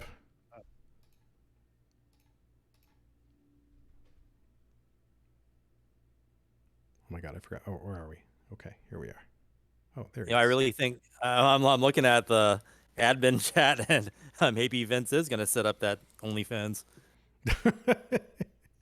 Oh my word, my guy. Be nice, everybody. It's a family-friendly stream. Hey, feet can still be family friendly. That's true. That's right. You know, whatever. If you're a podiatrist, maybe that's right. I need to kick DMJ again. People, obviously, their number one thought is not getting out of Maxwell Club once they've bombed out of the tournament. So, Right. Need the rage quit button. That's right. All right, we got the rage quit button there, and just waiting on. We need Pokenerd. If you're listening, Chris Forrest, we need Pokenerd down in CT bottom.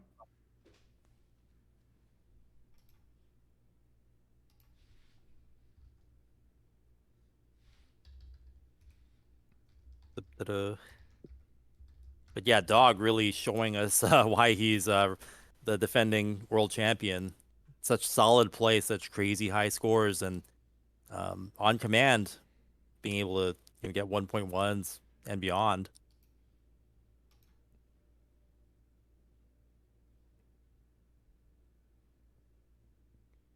All right, Chris. We're going to wait for a Pokenerd to populate here. I think I'm just going to run the pre-roll stuff here. I just need to take about a 30-second break, if that is okay with the thousands of people watching. All right. All right. And we do have thousands. It's great to see. Yes, indeed we do. I'll be right back.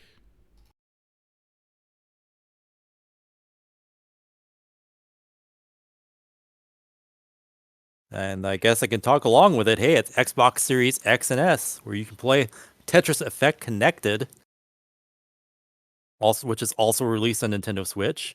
Hey, check it out, the CTWC merch. I love that shirt. I've got one coming.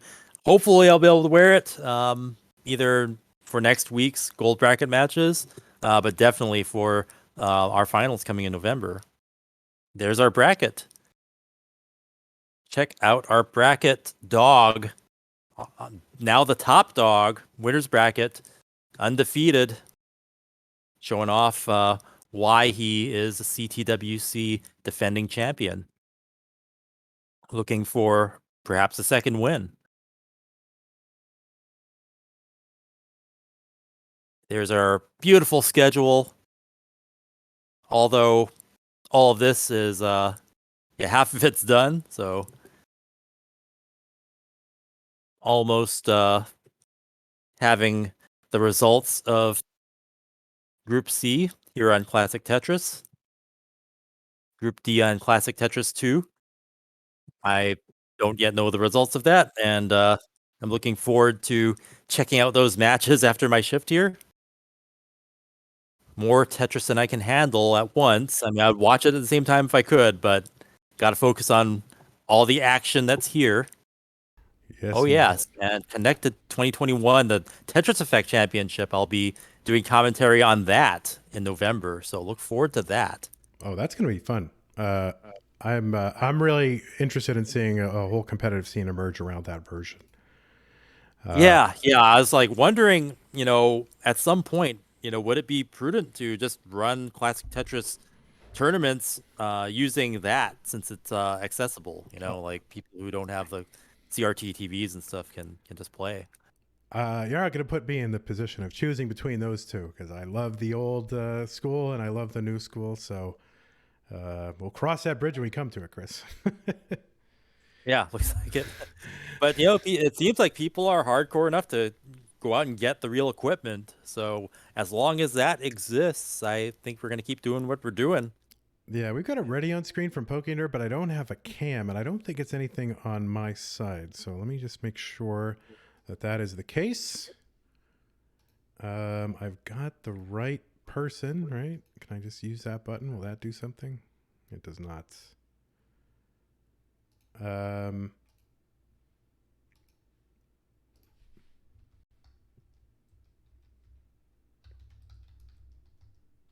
So just pinging the judges here.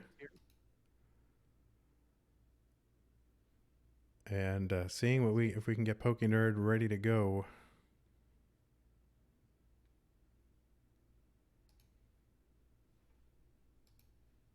All right, Forrest is on it. And whoop. Pokenerd. I need you to get on cam. That is such a good impression. Well, Like, Kingsman. we're gonna have to Kingsman. verify the identity of our judges if you keep that up. Yeah, maybe I could fill in for him. You know, like they wouldn't know, right? I can collect Right. his paychecks or whatever. All right, so I think we're getting there, getting this situated. We got a chair in view, so that is a good start.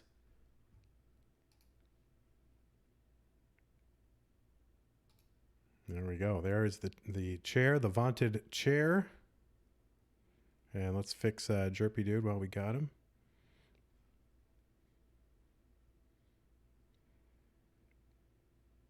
All right. So let's get really in there on that. Yep, follow directions. You're told to get Yeah. that foot as big as possible. Yeah, he's Vince said so. literally putting his best foot forward right there. Okay, Dad. All right, so there you go. Bios. We need bios. Oh my God, Vince will be nuts. The two Vince commandments of the day are get that foot as big as possible. And Yeah, the bios. that's right. So there he is, the 14-year-old Pokenerd representing South Korea, but out of Hawaii. And Jerpidude, 17 from the United States of America. Both at this point grizzled veterans of CTWC now. Right. Well, there you go. And both Things of them, move. Life moves fast in the CTWC. it sure does. And both of them with 1.3s. All right, that's enough player bios. Goodbye. They are both ready. I say, Chris, let us get it started. Let's go. Pokenerd looking for a redo 2, 1. Tetris. Stress. of his match against Dog. Jerpidude trying to get back up to the winner's side. And yeah, this will be tough because here's the other thing you got to know. Double elimination. You have to lose twice in order to be eliminated from the tournament. And of course, that even means in the very last match. So the representative from the losers bracket, when they go back up to meet Dog, will have the daunting task of beating Dog twice in order to advance. And that is tough. So I think, yeah, at that point, it's just like we get to see Dog have, final boss status of this bracket at the very least. So looking forward to that. Yes, indeed. And we are underway. Same score, same lines. Mm-hmm.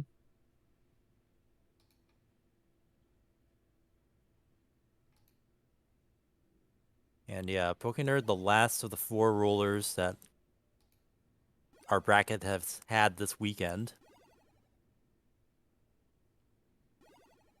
And in that last elimination match, or not really an elimination match, but the one that sent Pokenerd to this loser's bracket, some misdrops near the end. Yeah, that was caused the to fall behind. Yeah, for sure. That was a 32-piece drought right off the bat here for Jerpidude. Wow. So the game being very testy today, does not want to give the long bars. Jerpidude set up for a long bar spin, but not going to get the bar. So I am highly disappointed, but that's okay. Jerpy burning this down. It is clean and gap-free. Oh, look at those burns by Jerpy. Yeah, very nice. Next level stuff. Wow. All right, 147 here for Pokenerd, 131 for Jerpidude. Dude versus nerd. Dude. Nerd. All right, Jerpy aiming not to get long bar dependent there, so putting the square all the way to the right. Yeah, just a lot of smart building here. Yeah, that's a nested kind of series of things going on here from Jerpy. A little extra burns, but, keeping the board low instead of trying to, spire his way up, which sometimes they try to do, and you can get in trouble. Oh, nice spin from Pokenerd. Like a lot of these things that look like they're for show, they are really practical. Keeping things clean adds to your moveset.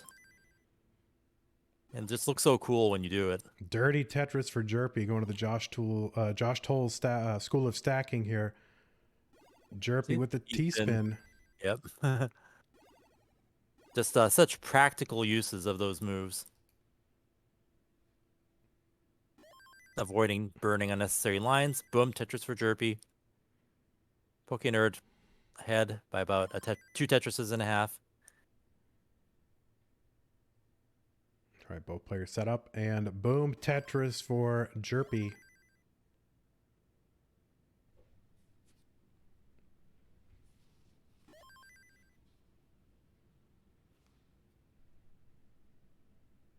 Both players just trying to be efficient here. That's why you're seeing some advanced moves to keep the play field clean and back into scoring position without burning too much.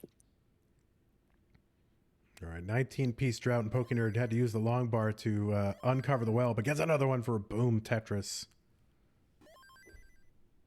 And let's see what he does with the tuck there. He does a spin, keeps it clean, and it's Tetris ready again. Boom, Tetris for Jerpy. Yeah, great looking board for Jerpy. You know, flat, slightly sloping, textbook. Mm-hmm.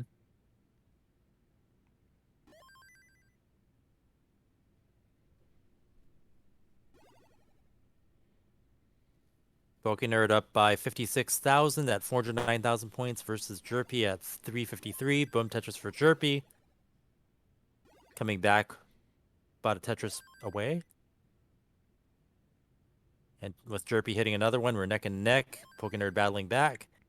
And we're going back and forth now. Just over 100 lines. That's where you want to be. They're Yeah, we are pretty close approaching. game. We're approaching the approach to transition here. Once you get to about 115, 120 lines, you got to really start thinking, okay, what do I want my board to look like when the speed change hits? Now, these players very well practiced at 19, so even them, they want to have a good board going into 19. Yeah, and we're getting there. And Jerpy with the, let's see how he clears these. I mean, we know he can solve stuff, and he's got the kind of moveset that will open things up nicely. He took some more burns than I thought he would there, but manages to bang down a Tetris. We're about to hit transition.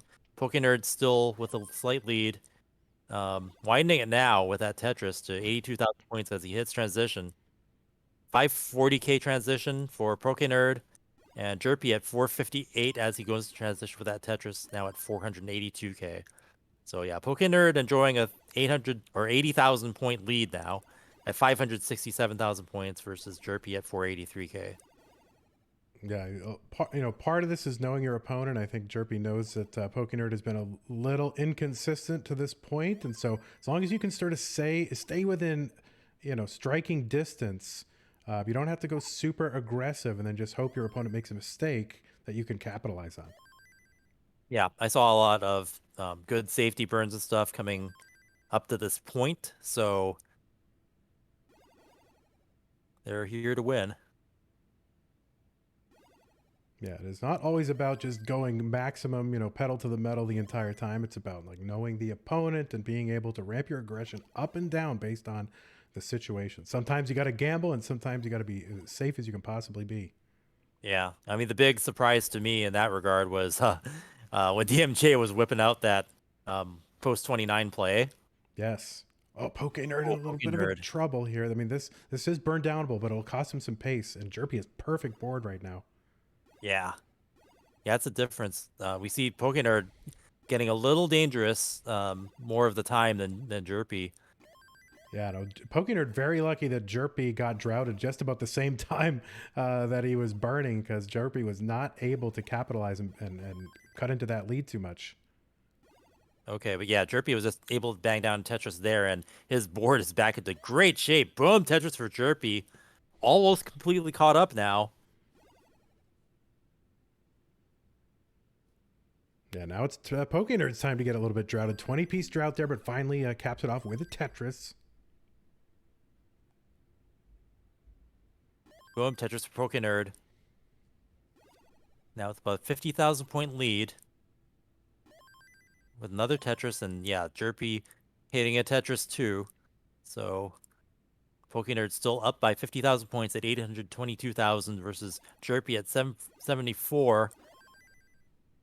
Both of them hitting level 26 at the same time. Yeah, this is really an inflection point in the match here. Oh, Pokenerd, 30-piece drought, keeps it open, bang, Tetris, 858. Level 26, always an inflection point, because it's that time where it's like, okay, what do I need to do? And you know, I just Pokenerd got missing the T-spin there. Not too hurtful. He's gonna have to play one row off like he's so comfortable with. So let's see what he does with that. And he gets the log bar. Boom! Tetris for Pokenerd.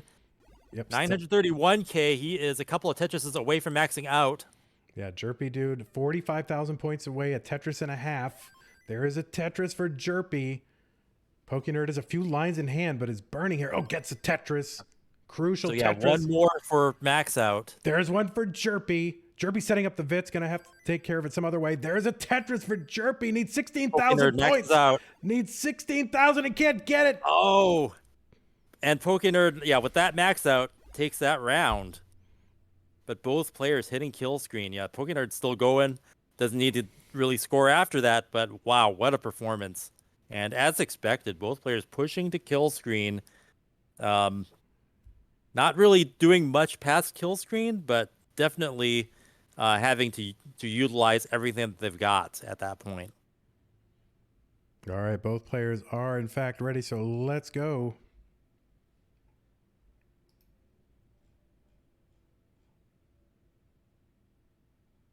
Three, 2, 1, Tetris.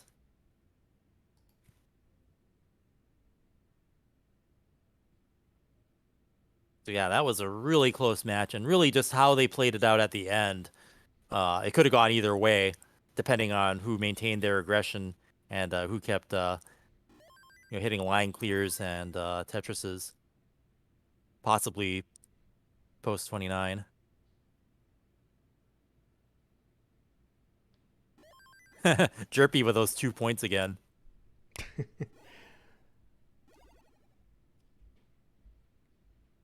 Let's see if that serves him well in this round. Games are so close, you never know. This could be the one. I'm rooting for it. I know I'm not supposed to root for anything, but I am rooting for those 2 points to come into play. I guess that means you're rooting for Harry Hong. So you could say, see? That's right. Look at you, the memester. I didn't know you were up to date on all the memes.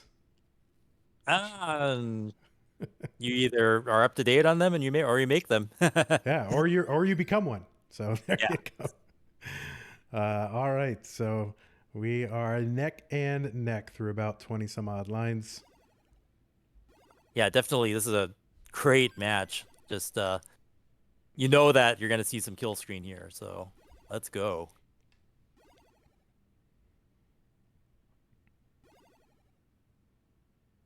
I'm still impressed that Pokenerd within what would have been a really short time just took up rolling and is so proficient at it. Oh, look at this drought for Pokenerd. 45, 46. Finally opens up. Boom, Tetris for Pokenerd. Oh, my word. Game is so cruel, but I mean, it's really like it didn't happen.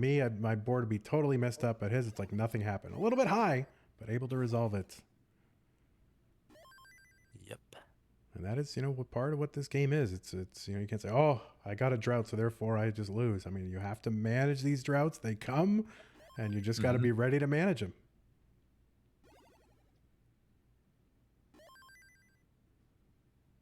Jerpy in a slight lead now.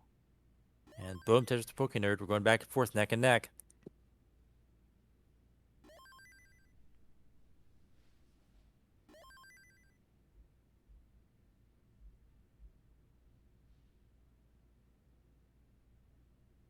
Nice clean boards on both. And it really feels like both these players have hit their rhythm and have been playing really consistently, really well. Yeah, super impressive, especially being 6 hours into the tournament. Yeah. I mean, the concentration. I am seeing there's a slight misdrop from Pokenerd there, and seeing his kind of he was kind of had a reaction to it himself, and that kind of reminded me of there's other rollers that had some difficulties and had that kind of reaction too. So, but that happened also late in the day, so maybe there is kind of an accuracy endurance factor going on with that play style. Yeah, I mean, in theory, I think for a tapper, you're flexing that muscle so hard, that same muscle over and over again for many hours, and so there's definitely some kind of wear and tear that happens there. Pokenerd with a little bit of an issue with the rotation. And just because rolling when people are sitting there, they do seem more relaxed, but there's got to be a little bit of a strain and a tiredness that happens in that arm. Yeah, he looks really comfortable. I mean, I wouldn't think that there'd be any accuracy issues with that. He's still playing well, though. Boom, Tetris for Pokenerd. Nothing catastrophic yet. I think he's playing, especially on level 18. Oh, see, there it is again. It's a piece not doing what he wants it to, and you can tell, from his body language that something's up. Yeah, Jerpy able to build out a 72,000 point lead. Pokenerd going to cut a little bit into that while Jerpy builds up. Really solid builds from Jerpy. Boom, Tetris for Jerpy, widening the lead. Yeah, I mean, this is really good pace from Jerpy right now. Just under 500 and just under 100 lines. Mm-hmm. So, yeah, this is excellent from Jerpy. Exactly what he wants to do in a tournament. Any tournament player would take this pace all day. Yeah. 511K. Wow, another Tetris. 105 lines. How good is this score going to be? Wow.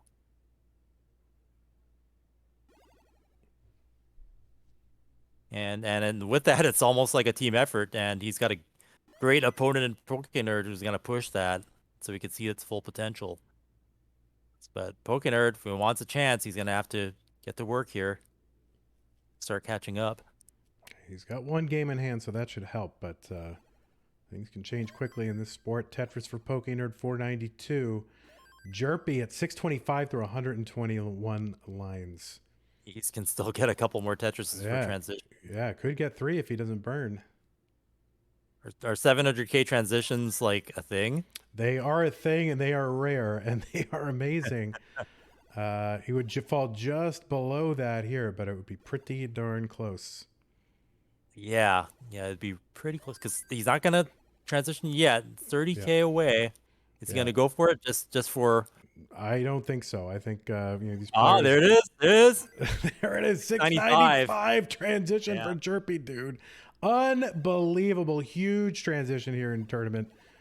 Wow, Pokenerd kind of scuffling around the top here, trying to burn this away. Gonna get some pieces to cap it off with a long bar. Oh, and he's gonna cover, but gets that bar over to the left. Yeah, he's depending. He needs that long bar so badly. Oh, he gets it. Oh, frame perfect. Sneaks it over. And another one for Pokenerd. So Jerpy with 155,000 point lead, and also behind in lines is Jerpy by almost 2 levels. Yeah. This score is going to be massive from Jerpy. I mean, no matter what Pokenerd does, even if he didn't have those misdrops, this could be one of those scores that's just, how are you ever going to beat it unless you can really do post-29 play? So we might see that happen here. Yeah, this is the kind of thing where you can take your foot off just a little bit, but on the other hand, Pokey's able to, maybe do a chase down, so you can't do it too much. So it's just here and there, say, okay, I can pass on this kind of aggressive move and so forth. But you can't do that too much. Pokenerd with some spires going on. Oh, yeah, rough board for Pokenerd and a little bit of a drought as well. Needs a long bar now. Gets that Z piece over. 31 piece drought for Pokenerd. Pieces. And he's going to top. Oh, man, what a...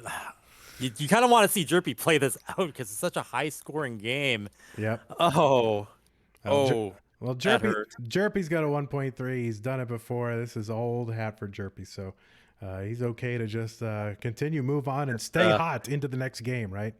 Yep. That's the one thing you don't want to do is, you see this a lot where you've got a player with a very high-scoring game, and then the next one that's kind of a come down, and they end up losing that next game. So I think very happy to just top out. Yeah. But yeah, definitely like whatever score Jerpy put up, I'm not sure, Pokenerd would have really had to play post 29 and then kind of like 3, 2, 1 Tetris. He would have had to play, into the 40s, but you love to see it. Yeah, of course. And then of course, also just with the, the physical toll, you're happy to, if these things end early, As much as you want a cool score to show off and flex a bit, Yeah, you yeah, also that's got to true. conserve Wear your and stamina. tear on the player. Even if you could get your PB, maybe it might be better to advance in the bracket. Yeah, exactly.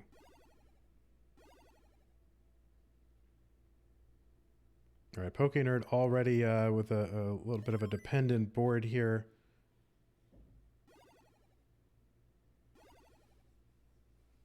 But should be able to take care of this, assuming the pieces come. Which I guess you can't always assume, can you? Yeah. I don't trust this game for a second to give me what I need. All right, Pokenerd with a little Good. S spin there, opening it up. And boom, Tetris for Pokenerd.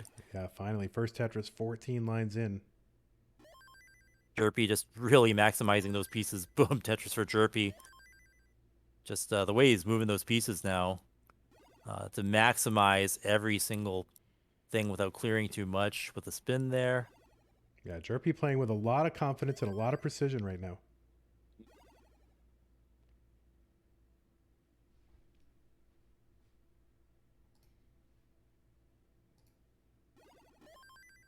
And boom, Tetris for Pokenerd. So Pokenerd catching up a bit.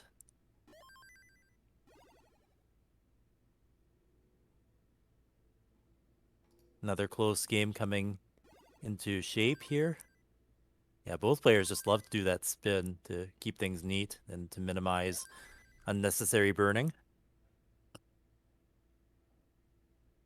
Yeah, you will see a lot of moves here that are designed where, oh, well, you could clear it out with a double, but they're really setting it up to clear it out with a single because every extra line you burn is like one, just all the fewer Tetrises that you can score throughout the game. So trying to conserve burns here by just burning singles. Yep, both have textbook clean play fields. Boom, Tetris for Jerpy. Boom, Tetris for Pokenerd.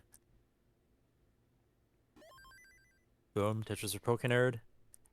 And good seeing them just hit this rhythm where they're going to have high transitions and good scores. Ending hopefully a kill screen showdown.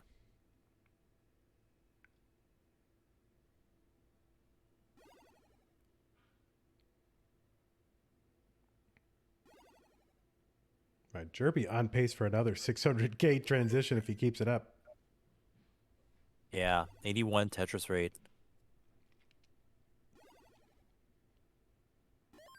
Boom, Tetris for Pokenerd. And yeah, Jerpy really increasing his precision, I believe. His earlier games were a bit rougher and he wasn't getting to kill screen all the time, but now it's definitely seems like he's warmed up.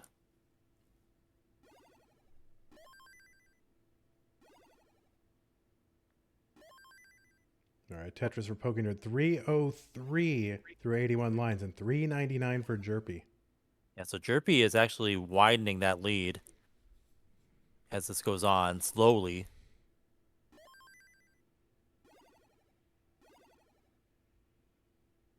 A little bit of a drought here for Jerpy. Yeah, he's gonna take a few burns here. Ooh, just but he gets it in the end. Boom, Tetris for Jerpy. Yeah, now that did rob him of a little bit of his lead. Pokenerd was able to score during that time.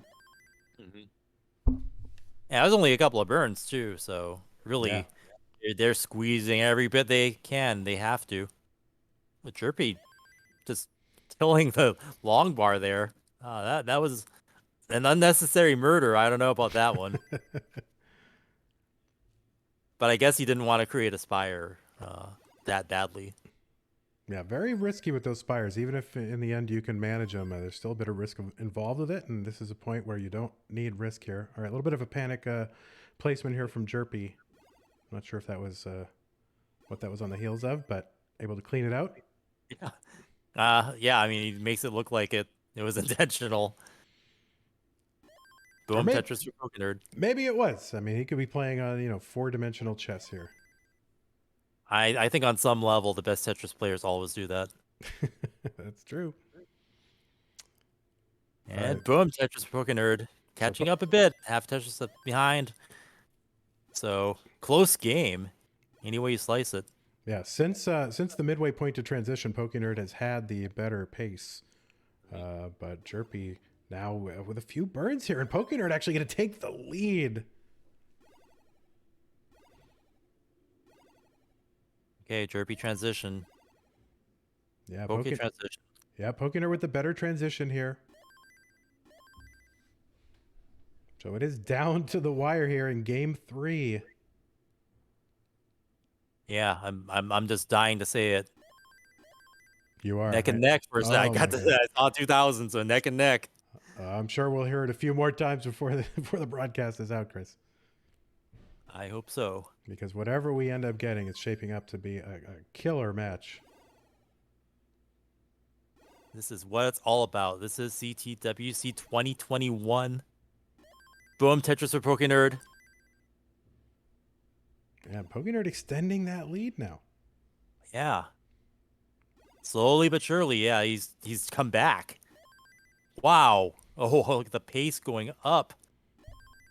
Yeah, and it's not always something that, the player is doing or not doing where they lose a lead like that. Sometimes it's just the pieces you get for the board you have, the best move, doesn't always mean like you're going to stay ahead. So And it looks like Pokemon's regained his precision. He hasn't made any misdrops in a while. Caster's curse here. Let's hope not.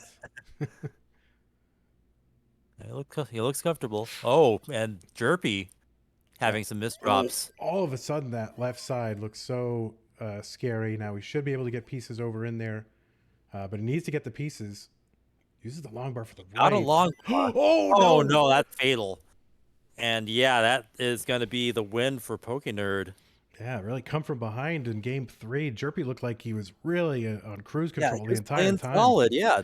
Yeah. Cruise control is a good way of describing it, and just hung a couple pieces, and that was it. Yeah, so. there were a couple of cracks that maybe started to show as he got deeper into the post 19, but yeah, he thought, boy, he's gonna cruise to a victory here. But no, you can't call anyone out in this game, so that is for sure. So Pokenerd gonna get the heart as soon as I find the heart button.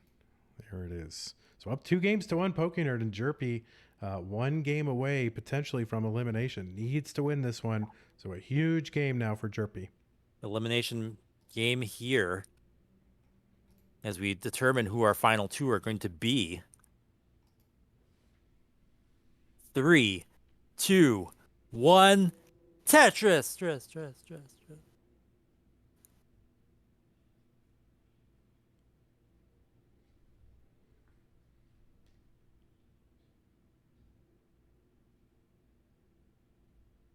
But yeah, seeing Pokenerd like really come back strong after being behind most of that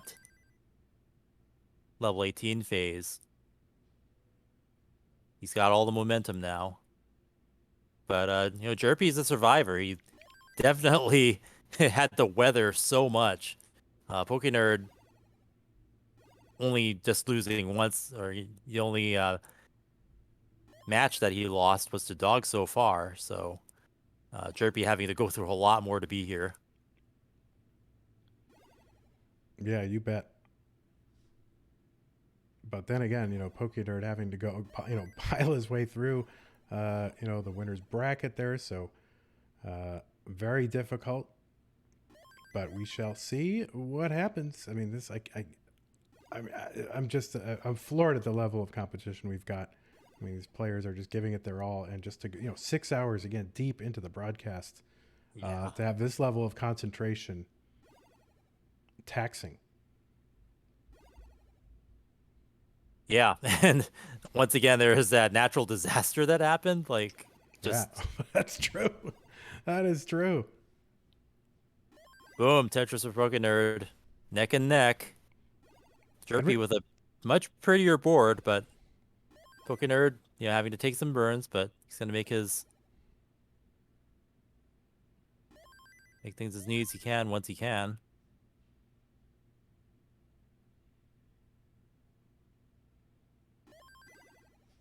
All right, Tetris here for Jerpy, set up for another one.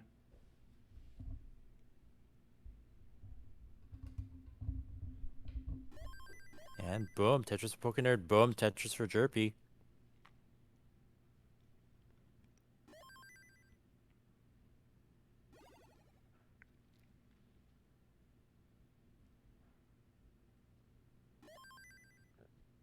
Both players really in the zone now. Not much in the way of mistakes or burning.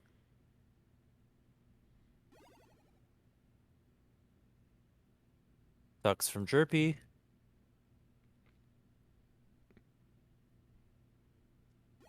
And boom, Tetris for Jerpy.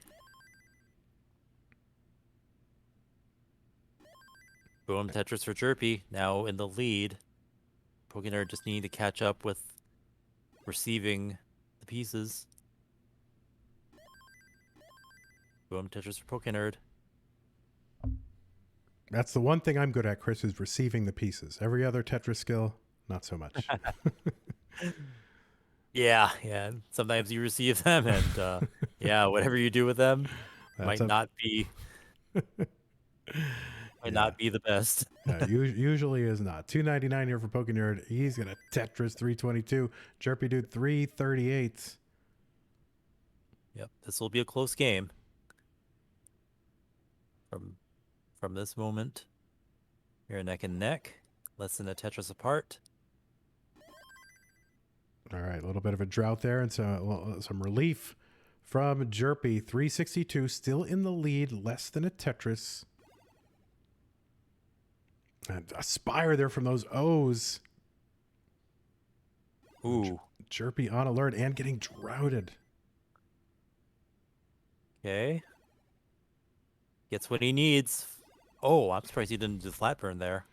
Okay, looks like he's going to survive this. Just needs a long bar to cap it off on the right side, but can burn. He gets the square over to burn. And boom, Tetris for Jerpy. Surviving that.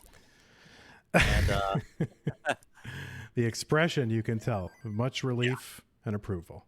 Into safety, and his board's looking good at this point. Oh, he used a Z there. Yeah, some surprising, things that look surprising to me. But of course, again, these players have been playing for 6 hours, going on 7. Yeah, and plus, they're the pros. They've got the plan. A lot of times they'll bust out something that I didn't expect, and their next level thinking and piece placement. So yeah, placement pieces, of course. Mm-hmm. All right, Jerpy here with a Tetris. Pokenerd really needing a long bar over to the left. He's going to get it there. Open up the right side. Yeah, having to take a triple. He's still in the lead, though. But the hit transition. And boom, Tetris Pokenerd. Jerpy just hit one as well. So, going to hit transition soon with the next Tetris. And Pokenerd with some kind of hand symbol, or maybe it was just, I don't know, airing out his hand there. Oh my God. Gang signs here on CTWC. Oh my word. What does the world come to? I've seen some clips. I guess apparently there have been some. So. Oh my word. I don't know what they mean. I'll find that out later. These kids today and their gangs.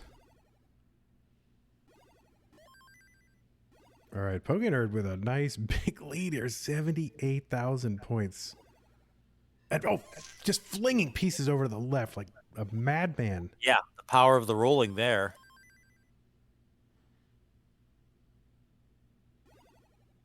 Nice flat burn. Oh, that diving board there for Pokenerd. Going to have to clear that away. He sees it. Nice. Almost as if it didn't exist. Yeah, another flat burn here. He murdered another, long bar there. Well, you got to do it. Yep. Sometimes the worst piece you can possibly get in a situation is a long bar, but that's definitely a place where you want it. All right, he's clean. Still in the lead. Boom, Tetris for Jerpy.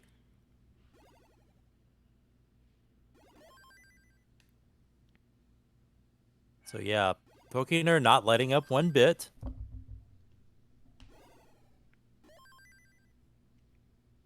Even with those few burns that he had to make. Right, Jerpy going aggressive here. Yeah. Yeah, I had to sacrifice his stack a bit to make that Tetris there. So see if he needs to. Wow. Oh, going dirty. He's going to gamble and get it. Boom. Tetris for Jerpy. super aggressive, but worked out so well. Yeah, it's still maintaining that same, deficit as Jerpy. Keeping up with Pokenerd.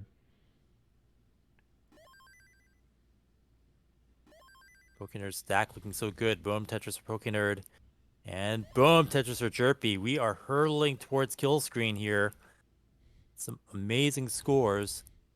Yeah, Pokenerd clean. Jerpy is not. So Jerpy's got some burning to do. He's got at least 4 rows of garbage. So it'd be interesting to see if he takes the burns or if he's going to build on top, because he's kind of running out of time. Now it's just a Tetris and a half. Now 2 Tetrises separating them. And boom, Tetris or Jerpy. So he's playing aggressive and getting those Tetrises. But yeah, running out of time. And Pokenerd not letting up. Boom, Tetris for Pokenerd. Yeah, max out here for Pokenerd. 948 for Jerpy. Pretty darn close in lines. Jerpy going to have to build one row off the bottom, Chris. Yeah. And he's set up. Oh, and he's taking a couple of burns here. And boom, Tetris for Jerpy. He's got the max out. Next one. He's back he's back by less than a Tetris here. Pokenerd's gonna get a Tetris in a kill screen. Jerpy needs one and more to stay in this, but the game not cooperating. No long bar. Oh no! And Jerpy is out. And Pokenerd has earned his way back into another game against Dog. Jerpy is out of the tournament. And Pokenerd playing the level 30, just making some singles there to kind of cap off his win. Great job. Amazing match. And wow, Jerpy just getting better as the day progressed. Getting kill screen after kill screen and now maxing out. One of the greatest matches here was this last game. My word. I mean, I just had no idea, Chris, what was going to happen. And they're just trading the lead back and forth. And Jerpy just, Pokenerd came out, to a lead. Jerpy stayed with him really the whole way. That 70,000 point kind of lead through the last several levels. But Jerpy just couldn't do anything to close the gap ultimately. And then right at the end where he could have used a couple of Tetris, there just ended up getting droughted and couldn't get a bar over. So my goodness gracious, Pokenerd will advance and continue on in this tournament. He's going to be facing Dog again, the one who sent him to the losers bracket. So part 2.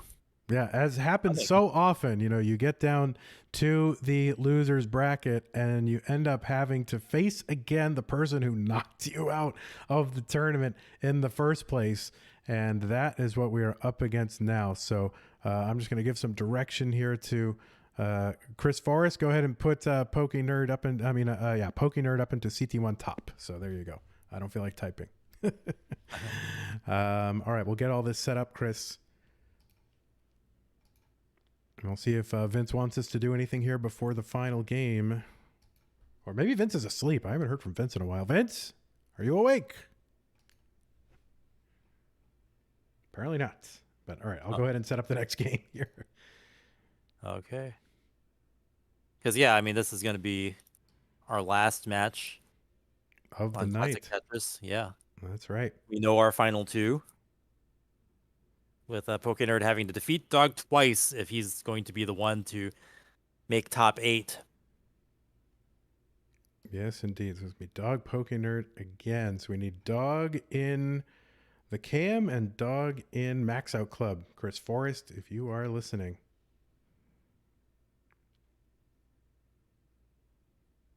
CTWC Vince has confirmed that he is in fact sleeping. Oh, okay. Let's see. Let me take this opportunity to reset my screen. Something happened to my encoding, so I think if I unwatch and then rewatch, I should be fine. All right. Okay, let me try that now. No problem. Looks like we want to put everybody. We want the players where they're where they're actually not mirrored. So I think we're going to put Dog on the right side, so his wonderful shirt is facing the right way. It's for the tape. This is a lesson to all of you. Don't wear shirts with words on them during CTWC. My goodness. Unless it's maybe a palindrome or something. Yeah, if you want a palindrome or something, maybe we'll give you Vince and Adam would be experts on what words or sentences you could put on there. having done a whole documentary on palindromes. Yeah. And the palindrome Okay. scene, which I can't believe that there is such a thing. So I've got some direction here. It looks like we're going to be paying some bills. So let's maybe get that up if you can. All right. Who's the first bill to be paid there, Chris? Well, where are you watching this, Vandy? We are watching on Twitch. Twitch, did you say? Oh, my God.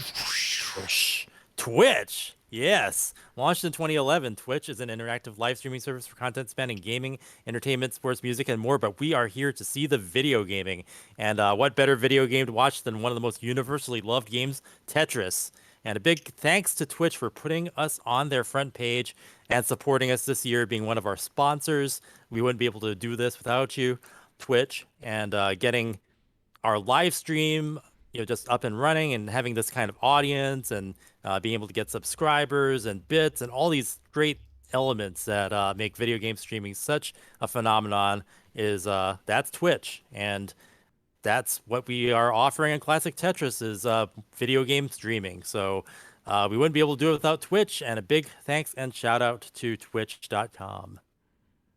Or twitch.tv. Yeah, twitch.tv. Sorry. I don't know what twitch.com goes to. I don't know. Yeah, That could be actually, I something don't weird, too. know. It probably got the URL to redirect it. Yeah, I don't want to know. Don't go to that. Go to twitch.tv. TV. Everyone. And Chris, all right, now it's time to do V Fuel. Oh, wait a minute. No, G Fuel. Sorry, we're going to get all of them wrong. That's so funny. All right, who are we But doing hey, next? Let's do G Fuel. All right, G Fuel is the official energy drink of esports.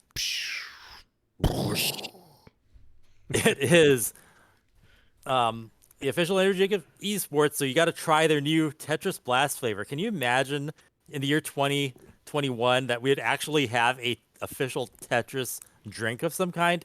Better yet, a gaming energy drink, and that's what G Fuel is. And apparently, the Tetris Blast flavor tastes like rainbow candy, so it's like having Tetraminos in your mouth, the tastiest rainbow you could ever imagine.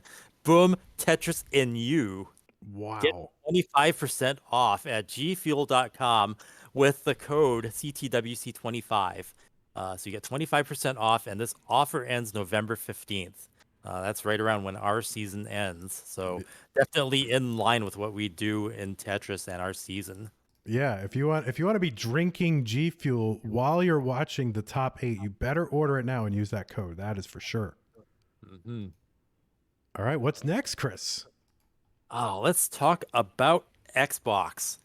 Yeah, in fact, let's do that. Let me put a picture of an Xbox on the screen for you, Chris. All right.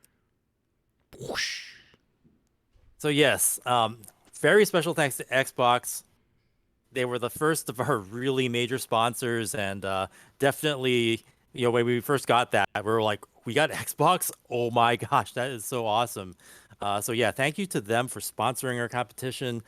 Xbox still going strong with the Xbox Series X and Xbox Series S consoles, the first to feature the amazing Tetris Effect Connected, which features our classic score attack mode, which is inspired by the CTWC, and you get to play competition format like ours with same piece sets and versus play online without having to get the CRT TV and all that. So Xbox is a great platform, and the first platform that made that Tetris Effect game possible. So Xbox Series X and Xbox Series S, thank you so much for being our sponsor this year once again. Yes, indeed. So we've got Dog on camera here, but I just don't know if his cam is set up, so we'll see his hands, which of course we want to see for sure. So let's just make sure that the hands are in cam and in shot. Okay. All right, yeah, he's going to be good. All right, he'll be fine. Cool. Well, I am almost set up and ready, so I don't know if we want to read the rest of them or whatever, or we just want to... We got a couple more if we want to round it off. Okay, so I think, I don't know, this one? That one, do you want to read? Surprise me, and I'll talk it. All right, here it is. You're the master. What's it going to be? It is Tetris Effect Connected. Connected just released on the Nintendo Switch a couple of days ago. So if you've got a Nintendo Switch, go out and get this game. Its reviews have been phenomenal. It's just been getting like, you know, tens, and you know, people are saying it's like one of the best games on the system, even though it's out for other systems. You can play it anywhere since the Switch is a portable console. And when you get that version, you can play other players who have it on other consoles and other platforms. And those other platforms being the PlayStation 4, PlayStation VR, Oculus Quest, Xbox Series X and S, Windows 10, and the Epic Game Store and Steam. So it's on so many platforms now. Probably going to be the de facto Tetris for the foreseeable future. You know, it encompasses both modern and classic Tetris like no other. Like I said before, you know, classic score attack mode is a CTWC mode, and we're so happy that Enhance was able to incorporate our style of play into a modern game to really bring old and new together, classic and modern. It's all connected. So Tetris Effect Connected by Enhance. Thank you so much for being our sponsor this year. All right, maybe we'll just hit the last one because we don't want to forget these folks. Oh, yeah. Whoosh. Whoosh. Tetris. As in, boom, Tetris. Just the Tetris brand supporting us all the way from the very beginning. And they are the ones providing all of the cash prizes for this year's event, including, you know, the $10,000 prize pool, including the $3,000 grand prize, $1,500 for second, and going on down. We wouldn't be able to do this without Tetris itself. Big part of my life. I could go on and tell all kinds of stories about it, but you could probably catch it in some random podcast somewhere. I don't know. But yeah, Tetris is with us. It is a big part of all of our lives and has made all of what we do possible here in the CTWC. So thank you, Tetris. Be sure to follow them on their Instagram and on Twitter at Tetris. Yeah, or at Tetris _official. That's right, Tetris. I mean, honestly, if you just Google Tetris, like, just go to all that stuff. That's gonna be the first Tetris step. is Tetris. So there you go. Yeah. It's everywhere. It is indeed. So, and of course, Chris, you know, letting us know that he's been on podcasts, everyone. So if you don't think Chris is a big deal, he's been on podcasts. So, all right, look at this. The next one we're going to whoosh to is something that I've been waiting to see, and it is the final match of the day.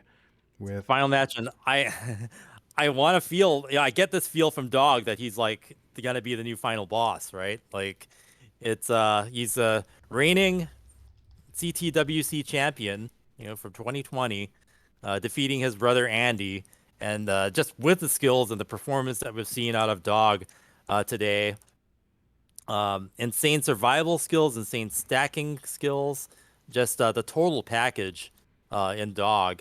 And Pokenerd, you know, is no slouch and has advanced in the winners bracket up until coming against Dog, and is now having a rematch. So this is going to be a showdown to remember. Yeah, it sure is. The thing that I'm going to remember too is just how bad Dog's camera looks right now. I'm not exactly sure if those guys are going to be happy with that, but you know, players are playing on their home setups, and you know, that's the thing that's been so special about this whole time is, of course, the international aspect, but also being, you know, kind of invited into these players' homes just to get a little bit of sense of who they are. So we are going to see that. Now we are ready, Chris. I think it is time to count it down, get these players going. Yep, this is our final showdown, the top two of this bracket. Group C. 3, 2, 1. Tetris! Tris. And here we go. Pokenerd being the final roller in this weekend's brackets on Classic Tetris channel. And Dog still being a very fast tapper. So we'll see how that plays out. Dog having to do some burns early on. Boom, Tetris for Dog.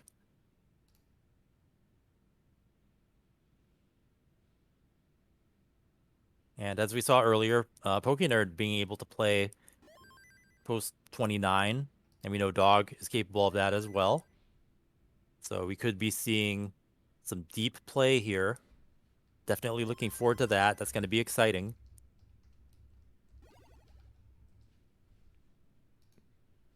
Yeah, I mean, certainly it's always tastes a little sweeter when you're able to, vanquish the person who knocked you out of the tournament. This is going to be a bit of a tall order for Pokenerd because if you remember how double elimination works, anyone who's eliminated from the tournament has to lose twice in order to be eliminated. Dog has not lost anything yet.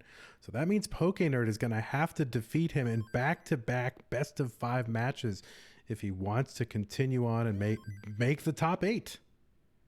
And there has to be some kind of factor here because, in terms of CTWC history, I mean, I don't follow every match that every player has ever been in, but in terms of just the CTWC, Dog is about as invincible as you can get. With those qualifiers and his performance last year and his current performance this year. So Pokenerd's got, quite the tall order here. Yeah, I've never seen a player so feared as Dog. People are like, oh, I don't want to, so maybe some people want to play Dog because of, the challenge and that kind of thing. But it's like, man, if you draw Dog in this tournament, I think the only other player I think really as feared in our history would be Jonas, of course. And I get those kind of vibes where it's like, it's his tournament to lose. And if you want to win, you're going to have to take it from him. Yeah.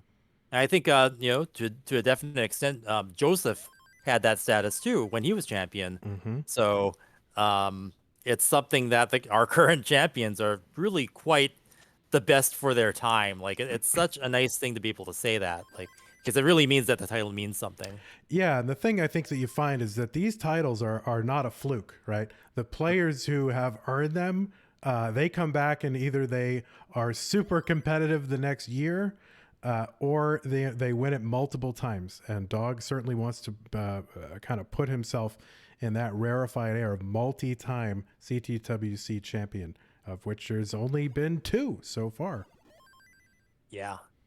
And with that qual, record, right, with 12 maxes and the high kicker, that already, is starting to solidify that legacy. So yeah, that's a statement saying, the last year was not a fluke. I am here.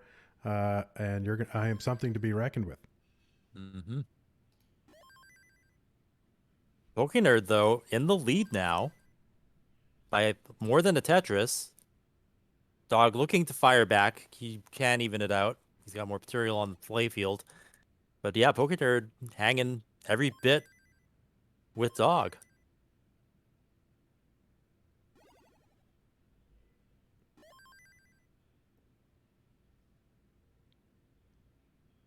So still great matchup here.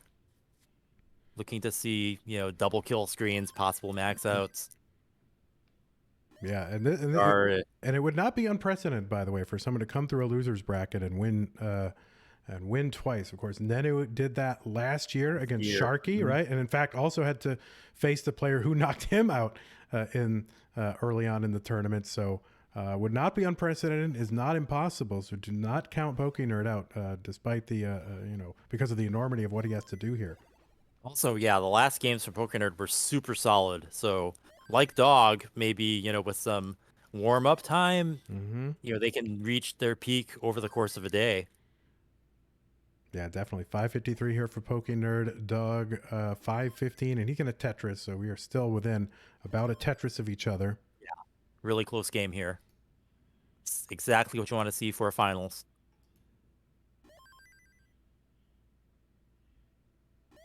And you know how I know Vince was sleeping? Because I didn't show the bios and he didn't say anything. So I will show them here, but I'm sure they can edit them in the produced videos of this. I see. 622 for Pokenerd through 117 lines. 700K transition is on the table. 645 and 3 Tetrises to go before 19, and that would give it to him. There's one of them. Here we go. A Dog, not too bad on his own. 609 through 125. What are we? Here it comes. What are we 690, seeing? and he's got one more Tetris to go. Could see it. And Pokenerd's so aggressive, he's going to go for it. Yeah, gambling a little bit, hoping to get it, but I think he's going to have to take the burns here. No, he's going to get the double, which is worth 6,000, so not quite. Almost a 700K transition. But look at these scores, Chris, on level 19. 697 and 680. Unbelievable. Amazing. This is what you want to see. Boom, Tetris with Pokenerd. Yeah, I don't think Pokenerd wanted to sacrifice his playfield before transition, so he's still able to score after, so it's all good. Yeah, not worth it, but would have been cool. Yeah. I mean, he's got to win. He's got to win 6 games here. 9%, 90. Its Tetris rate went back up. Pokenerd, you are nuts. And another Tetris for Pokenerd. His Tetris rate was in deadlock because it couldn't go up or down. It was crazy. These scores it didn't do anything. These scores are nuts. 828 for Pokenerd here on 21. 842 for Dog on 22. This is unbelievable. Boom, Tetris for Pokenerd. He's gonna max out like in 4 Tetrises. The earliest max out record was set very recently by Sidnev, actually. And I don't know if these are going to be it, but these are so close to that. Boom, Tetris Pokenerd almost at 900k. Oh, Dog at 900k in the lead now. Like, yeah, Dog actually caught up, but he's ahead in lines a bit. So Pokenerd might have a few more lines to play with than Dog does. Yeah, I mean, these could be the earliest max outs in CTWC history, definitely for 2 people if they get them in the next level or so. Yeah. Pokenerd having to take a triple a little bit back there. Okay, boom, Tetris for Pokenerd. And Dog waiting for the low bar. There it is. Boom, Tetris for Dog. Max out. Level 25 and still 35 lines until kill screen. He's already maxed out. Dog. Oh my goodness. Double max out on level 25. What? Let's go. Holy moly, what is happening? Pokenerd with another Tetris. Pokenerd. Tetris for Dog. What is going on? Dog 1.1. Pokenerd looking for 1.1 with the next Tetris. And boom! Tetris for Pokenerd 1.09. Okay, not quite 1.1, but yeah, Dog ahead now. Pokenerd having to catch up, but he's got some lines to play with. We're not at the kill screen yet, people. 1.1s on both. Not on kill screen yet. Level 27. How far is this going to go? Boom! Tetris for Pokenerd. At 1 for Dog, 1.2. Pokenerd is basically 1 away from a 1.2. Holy yeah, that word. that word. Okay. Getting away from a blog bar. Boom! Tetris for Pokenerd. 1.2. Dog is basically 1 away from a 1.3. And he's going to get the 1.3 into kill screen. Oh my goodness. Okay, Pokenerd. I don't even know who's going to win this at this point. Oh no. So Dog tops out at 1.3. Pokenerd is continuing to go. He's going. Kill screen play is a factor. It is happening. Let's go. Needs to get to 1.32 is what he needs. Triple. 129. He needs 1.31 and change. So close. 1.299. And all Dog can do is sit. He's got 1.3. 1.3. Oh, and he can't get points. it. He doesn't have it. 10,000 points. Can you believe it? Oh my goodness. How many? Unbelievable. 1.3 by Pokenerd, and he lost. How do you score 1.3 and lose? Unbelievable. Less than double 10. 1.3s.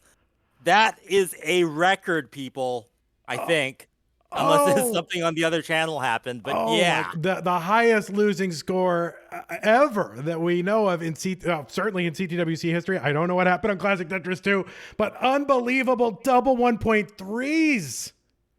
1.3 is not safe, people. That's where we are at CTWC 2021. Oh my word! What are you supposed to do? Poor Pokenerd, look at that. It's just like, what do I gotta do? But it really was anyone's game. Really, if Pokenerd hit maybe another something, like maybe a triple or something, or didn't take a triple and took a Tetris instead, that would have had a different outcome. Holy crap. It's going to be so interesting to go back and look at that game and just kind of second guess, like, well, if only Pokenerd had done this, but what could you do? He's got a 1.3. What are you supposed to do? And kill screen play too. So that, he left everything out there. That was amazing. Holy. Congratulations, you too. That was a performance for the ages. What a highlight reel. what a game. And there's a heart for Doug. Look at these two Chads. Jeez. Two Chads. These are the Tetris superstars of a new generation. Ladies and gentlemen, Dog and Pokenerd. I don't know who I'm more impressed with. Honestly, I mean, know. It's like Dog winning with a 1.3. He gets 1.3s all the time. Pokenerd losing with a 1.3. How do you do that? Look at the score difference. It's like less than 10,000 points. Wow. And, Dog, and he's not even rolling. So there you go. So, Yeah, my Pokenerd, word. nothing to be ashamed of there. That was such a great game. And like I said, just any kind of like variance, like a double, triple, that could have been different. Yeah. And Pokenerd definitely playing into post 29 kill screen. That is something to be applauded there. Wow. And of course, for this even to be possible, you have to have two players capable of pushing each other. The bar has been raised. Boom! Tetris for you. Yeah, I think my favorite part here, aside from the whole match, of course, was, Dog had topped out. Pokenerd was playing into kill screen and was trying to, single and double, stack getting higher. And all Dog can do is look, and just the look on Dog's face while he's waiting to see if he won with a 1.31 is unbelievable. You know what's disgusting? We're not even top 8. This isn't even the grand finals. This is top 16. Oh my We're already word. like destroying our records for grand finals from other years. Well, at some point we're going to have to get a ready from these players so we can play game 2, but Well, I feel like you need to take hydrate, whatever you need to do to get your game on. But wow, just so much respect to you two guys. Great games, great performance. People are going to remember this one. oh my word. I love that smile from both of them too. This is what we're about. This is the CTWC. Awesome. Oh my word. Yeah, now let's see what they can do in game 2, Chris. They are both ready. All right, let's go. Round 2, fight.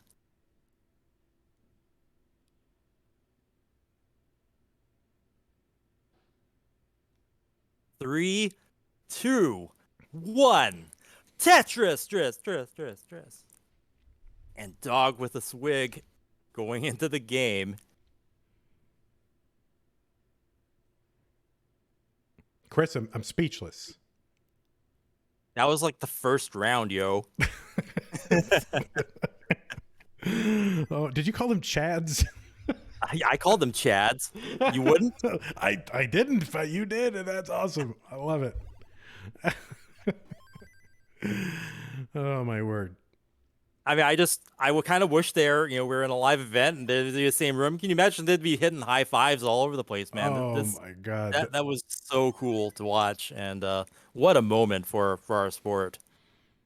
Oh, I mean, it would have been unbelievable. But let's not focus on what would have been. Let's focus on what we have It's here. still ahead of us. That's right. Oh my word. All right, we are underway here. Players making their initial stacks and scoring here. Dog so far perfect through 20.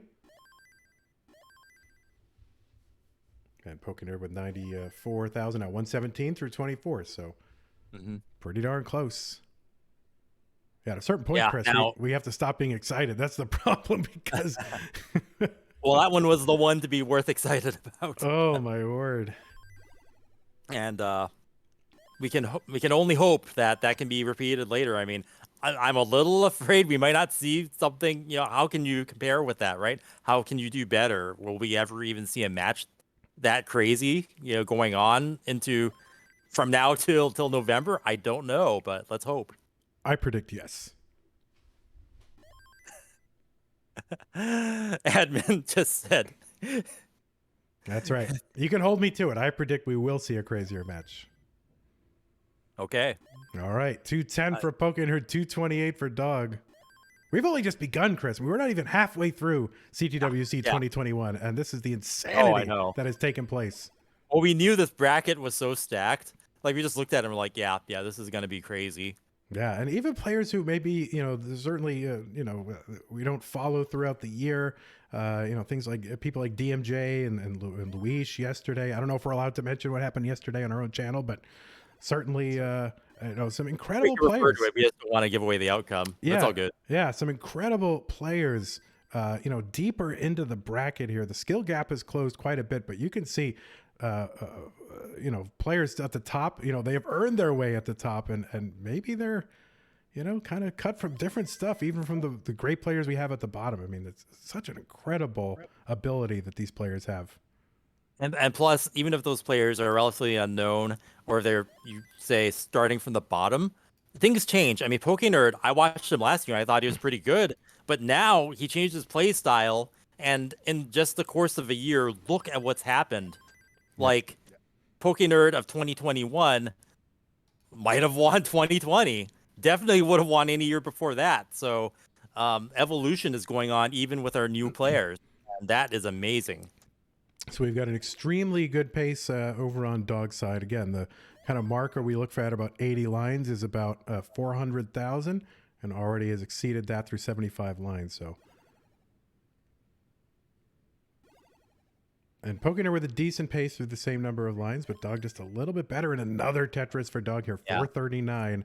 Better burns, and you can even say, like, maybe the P set number of long bars having to burn, unless you have same P sets, you don't know. I mean, right now, these are both skilled players to the extent that I really feel you need the same P sets to find out for sure. Well, I'm not 100% sure I agree, Chris, because I think one of the things that happens throughout the year, sort of in the online scene, is players do have the opportunity just through like Game Genie codes and other means to like use same piece sets, well, not Game Genie codes, but through kind of special modifications that home brewers have made to use same piece sets, even in money tournaments when there's money on the line. And many of these players have the option to do it, and they don't choose to do it. In fact, it's never happened in my monthly events where two players with the ability have chosen to do it. And I think once you get to a certain level, they're just expected that they know how to handle anything,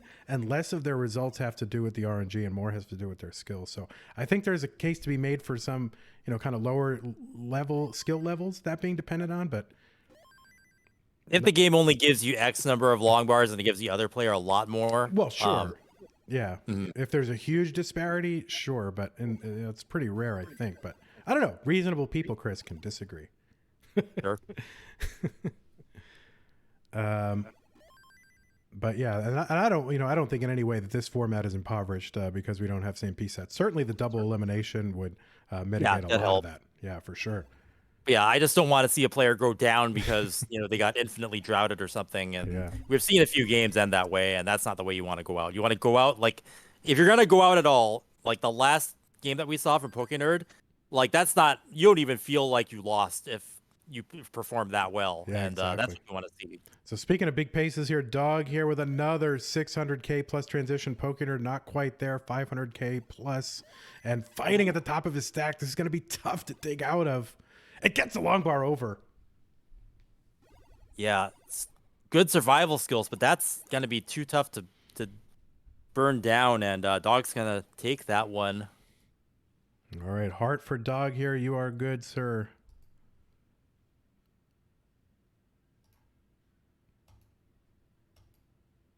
And Pokenerd now down 2 games to none. Pokenerd would have to reverse sweep this to win this match. But even if he did, that would only reset the bracket and he would have to play Dog again. So Pokenerd with a tall order now against the reigning world champion and world record holder for the highest score beaten, in CTWC. And qualifying world record holder. And who knows how many other world records. More records to come. And another one made today. More records than you can handle, Chris. More records than you can handle. All right, so we're just going to wait on Pokenerd here. Maybe collecting his... Yeah. This is match point and tournament point, possibly. Or not tournament point, but this bracket point, possibly. Because Pokenerd's going to have to win to stay in this. Or it could be a sweep. Or maybe a Pokenerd is like icing the kicker here, you know, just kind of what they do in the NFL, calling a timeout right before a big kick has to be made, you know, kind of setting the pace of the game, playing on his own terms, making Dog wait for him. That's what I would do, but I'm a terrible person, Chris. Vandy did nothing wrong, and that's my story, and I'm sticking to it. I appreciate it. See, you're yes-anding me where I no-butted you earlier. So, look at that consummate professional, Chris Tang. All right, that's right. Boom Tetris for Chris Tang, everybody. You know, everybody in chat, give it up for Chris Tang. I mean, God, legend here, 12 years running, every single year. Really, It's been 12 years. This is the 12th one. Wow. Time flies. Indeed, it does. We're going to need it ready from both players here at Max Out Club. When they are ready, take your time. I understand. Right. Yeah. It's a big moment. But yeah, anyway, either outcome, you know, Pokenerd put on the performance of a lifetime there already as it is. So, yep. Chris, you see Definitely. this chat? You see this chat right here? Look at this. Look at all the Chris Tang spam here with the boom spam. That's all for you. thanks, everyone. I appreciate it. Boom, Tetris for all of you. All right. Game 3 at the 4. Pokenerd trying to gather his thoughts, trying to muster the will and the motivation here, the focus that he needs. Yep. You get to see the power of the rolling.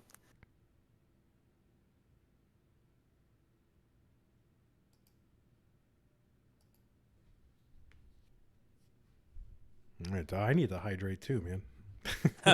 Yeah, I haven't been doing that enough myself. All right, Chris, they are ready. So I say let's count them down. Here we go. 3, 2, 1. Tetris. So yeah, this is everything on the line now. Pokenerd needing to win this one to stay in it, to stay in the tournament. Performing so well with that double 1.3. Yeah, you can't ask more of yourself, you know, really. I mean, than getting a 1.3 in competition. I mean, my goodness.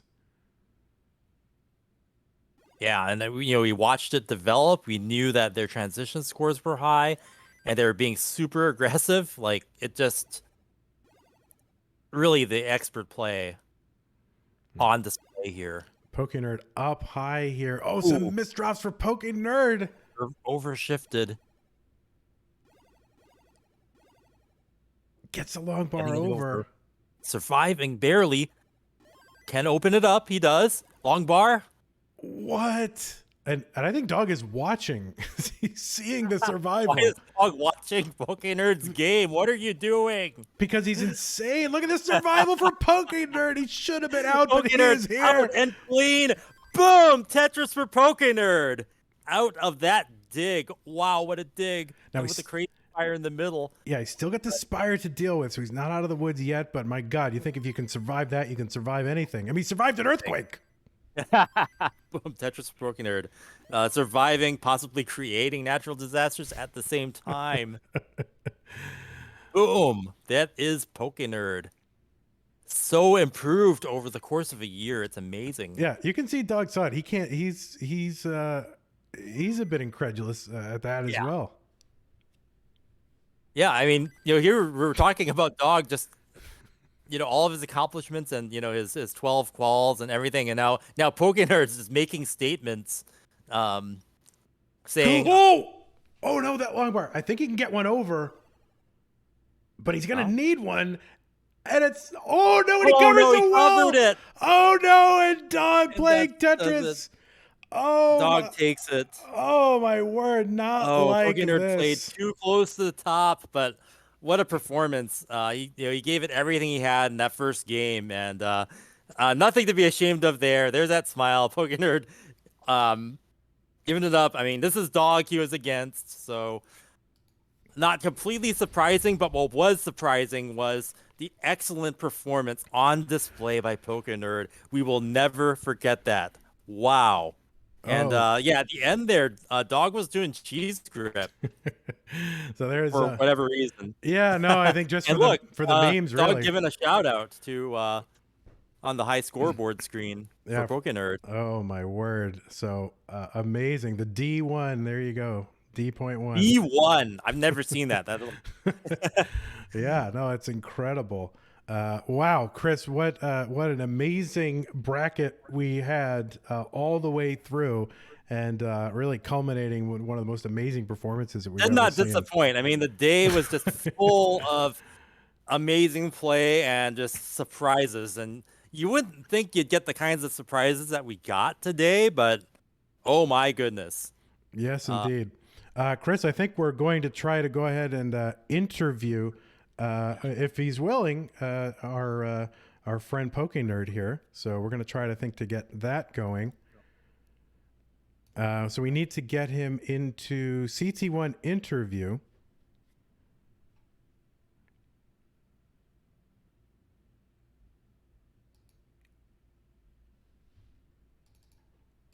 So bear with me for a moment while we try to set that up, everybody. You can watch me as I'm thinking really hard to everybody watching my stupid head as we as we try to get this going.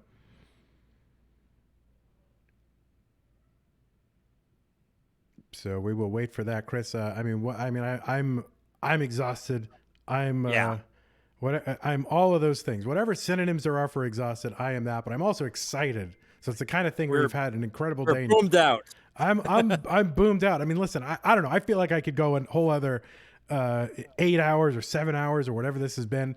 I don't want to, but I feel like I could if I really had to. We're gonna have that in 1 week from now, exactly. So, and those brackets are stacked too. Yeah, exactly. So, all right, we're gonna try to get see if we can get him in here. Just bear with me while I try to get this all set up, because I don't think the scene is set up right.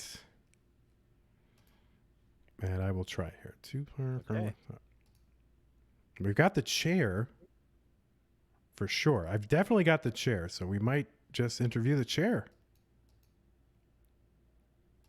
Well, it's a start. Oh, there he is. Guess he's bringing his computer to the chair.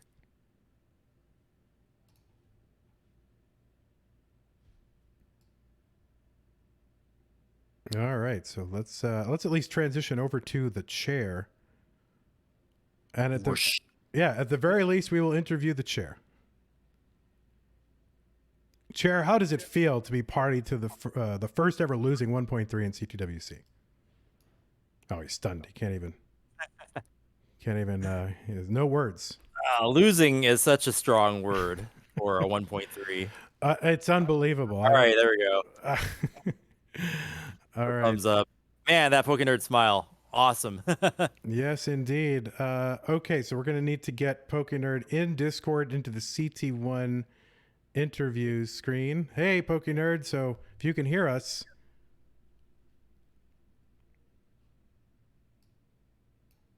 Here, we'll try to get him in here. He's kind of he's mobile. So Vince is telling me fix the camera, but he's moving around. So I don't know what his final resting position is going to be. So we just need him in CT1 interview.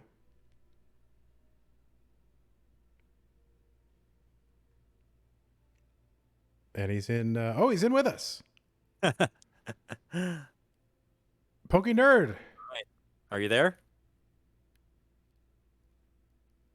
All right, he's in there. I don't know if he can hear us yet. But so far, we've got a great view of, I don't know, whatever skyline that is. He's in a deluxe apartment in the sky, literally. Yeah, no. Skyscrapers, or condos in Hawaii are really nice. I used to live in one. Really up there. All right, so he left the thing. We're going to get this going, guys. So thanks for hanging with us while we watch Pokenerd. I don't know, maybe he's doing his taxes here on a spreadsheet. I'm not exactly sure, but... You got a spreadsheet open right now, Pokenerd. Are you doing Excel calculations? I'm not sure what he's doing. It's probably trying to set up the audio. Yes, I would. I think that is really what is happening, Chris. Yes. All right. So come on. We want to talk to him. I guess I better think of some things to say, Chris. My goodness. All right. He's having a little bit of It should trouble be here. easy. Uh-oh. Back to the chair. Yep. He's back. Maybe he read the chat. Yeah. It doesn't have to be great audio. I mean, we'll dub it over. I think he's having a little bit of trouble here. All right, just write it out on a piece of paper, Pokenerd. We'll ask you questions and you write it out.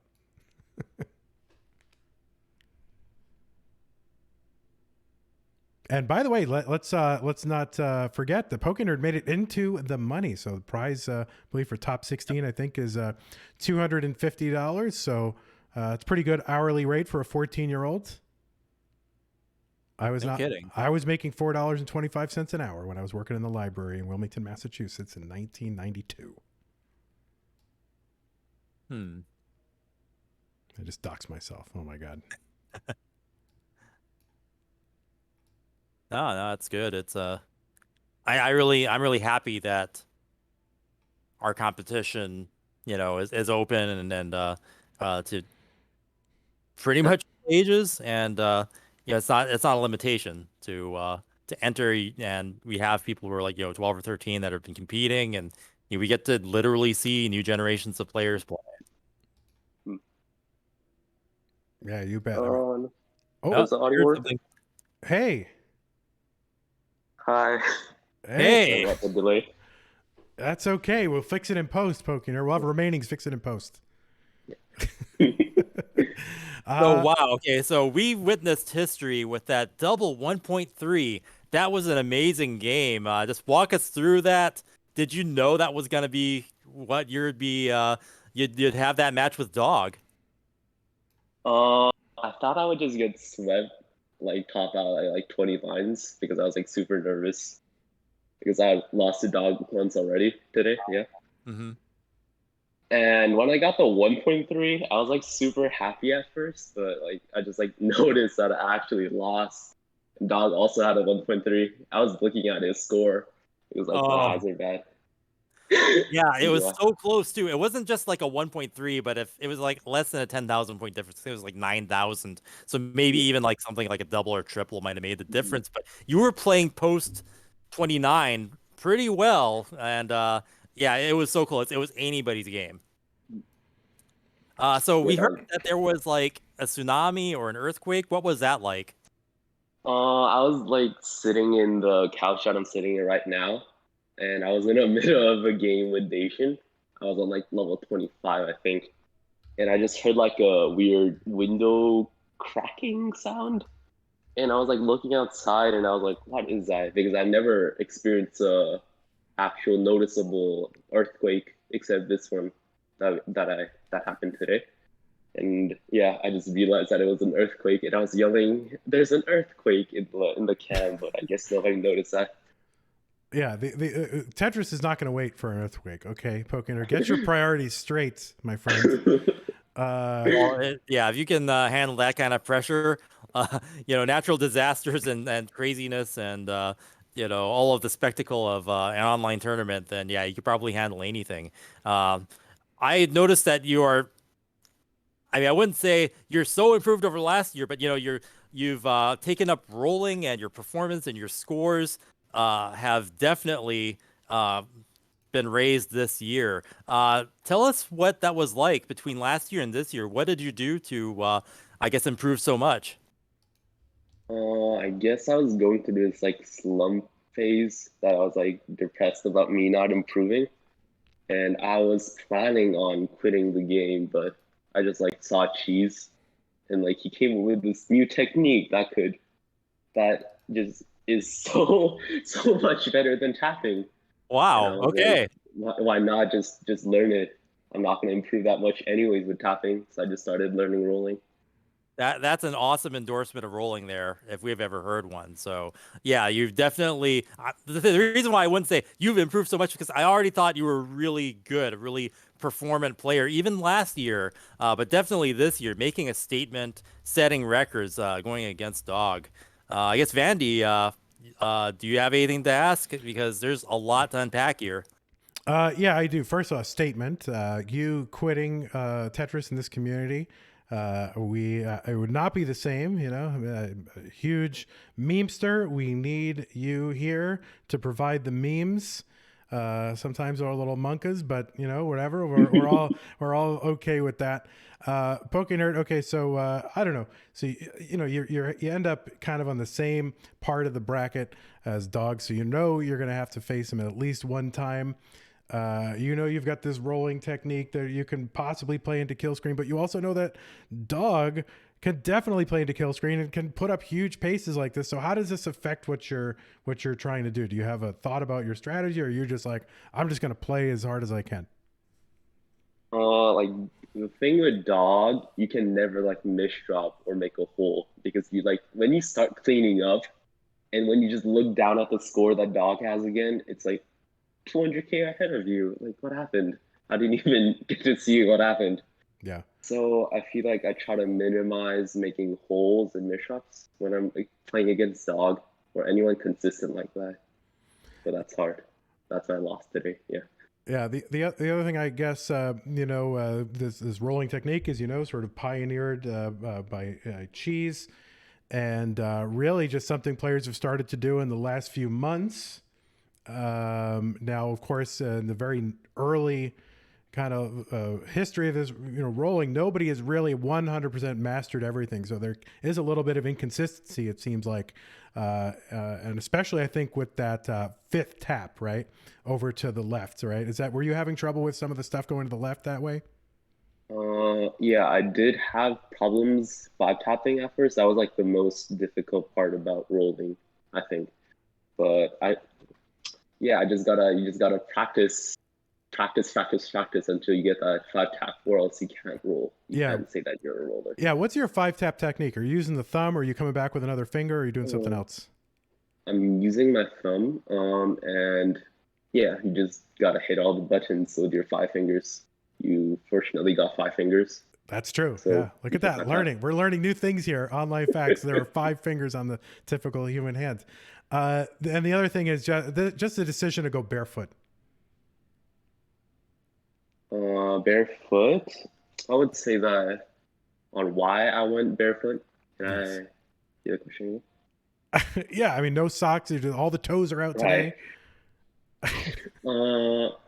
Like my foot is like mainly for grabbing the controller, and socks are very slippery. You know, the feet are usually not so slippery. All right, so there is tactics, but it's not just he wants everyone to see feet. He's actually needs the feet to grasp the controller. So, did you look at the chat? People love the feet. They actually want to see it again before you log off. So, yeah, shout out to the feet. Okay, well, hey, Pokenerd, congratulations to you. Hopefully this is not the last time we see you in this or any other competition.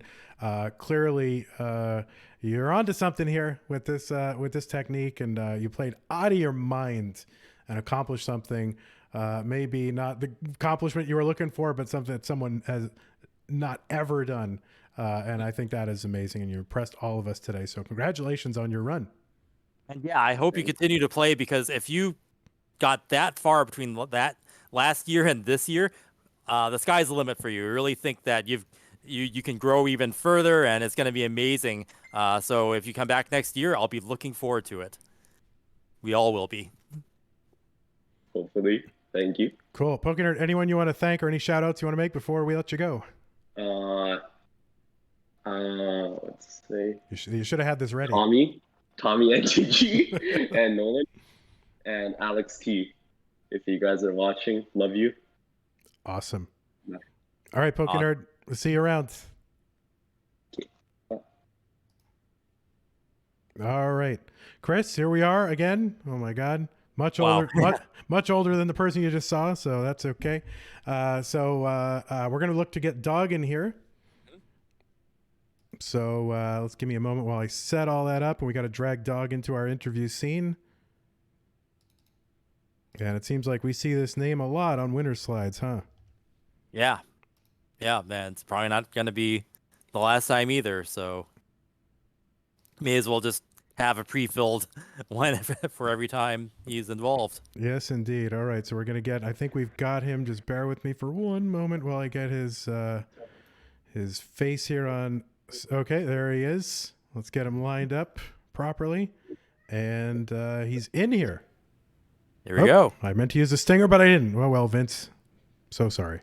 But, So yeah, congratulations, Dog, for making top 8, second year in a row. Yep. Dude, that first game was honestly like, I don't even know what to say. Like even on game 2, I was still like shook up by how crazy that game was. And whenever I was just like watching and just seeing Pokenerd play on 29, I was so nervous. Just because it's like, so nervous. Rollers are so volatile. They can honestly do anything. Yeah. Have you ever thought of changing your style or picking up rolling? I've been picking up rolling. Obviously, I'm not good enough to use it in competition or anything, but I've definitely been making progress. So maybe I'll switch. Well, there you go. That's some new information. Maybe next year, depending on what happens in this tournament. But yeah, Dog evolving. Any other plans? Oh, whoops. Well, so I have a class Tetris tournament called CTV, Classic Tetris Brawl. And I think the next tournaments or World Championship is going to be December World Championship, which means that the qualifying for that is starting in November. So looking forward to that. It's probably in my plans, Tetris related. Nice. Yeah, I get the sense that you're a very savvy businessman and marketer here, so always self-promoting. Are you making any money with this brawl thing, Doug? I mean, the merch store is gonna pick enough, Yeah. How do you get to this merch store, Doug? Well, I just saw Sharky.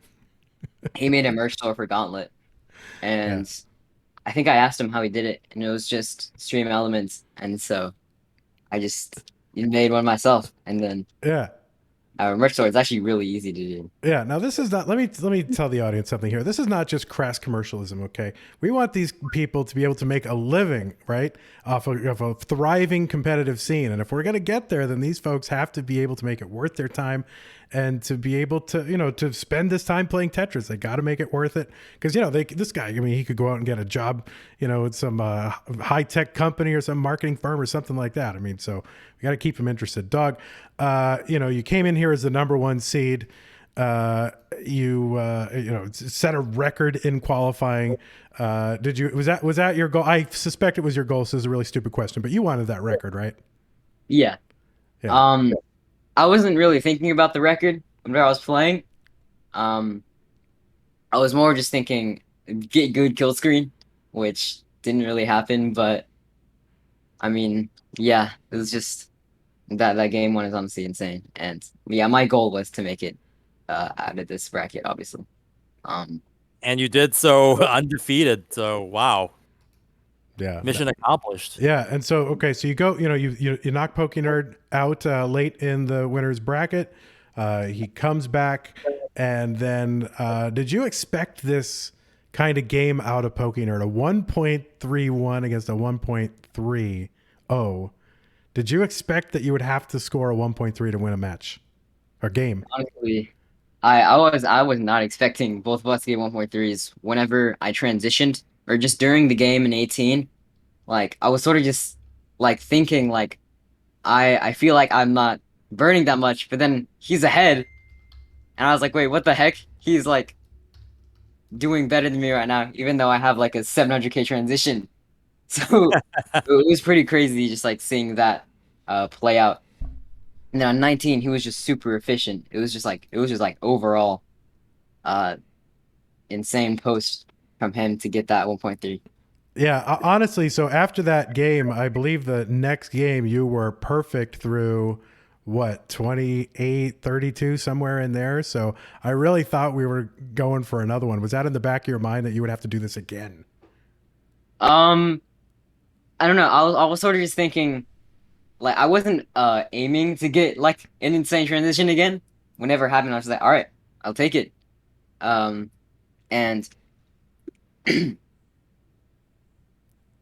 you know, like, So hey, Doug, we've had a request from the community, and of course, you want to please all your fans right here. They see a guitar behind you. yeah. They are requesting that you maybe strum a little something on the guitar. Is this something that we could convince you to do at all? Good marketing. No, I don't think that would be a good idea.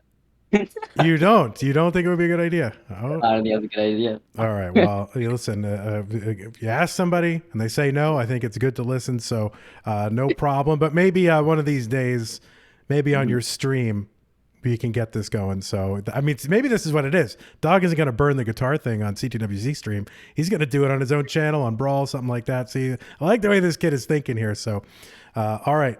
Dog, any words you want to say or anyone you want to thank out there besides, we all know Classic Tetris Brawl. So, besides that. I'd like to thank, my friends, just like everyone in the Tetris community and my family for supporting me. Just everyone just being really supportive is very motivating, and I hope to make it pretty far in the top 8. Yeah, I think there's a It's lot. going to be very interesting to watch. Yeah.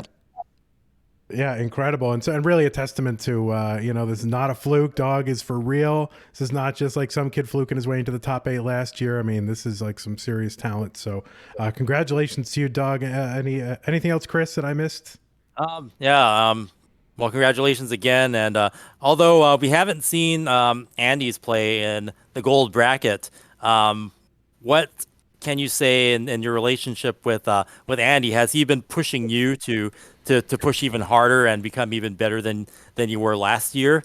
Has there been any dynamics, and what do you expect to see from Andy coming up from his play in the gold bracket?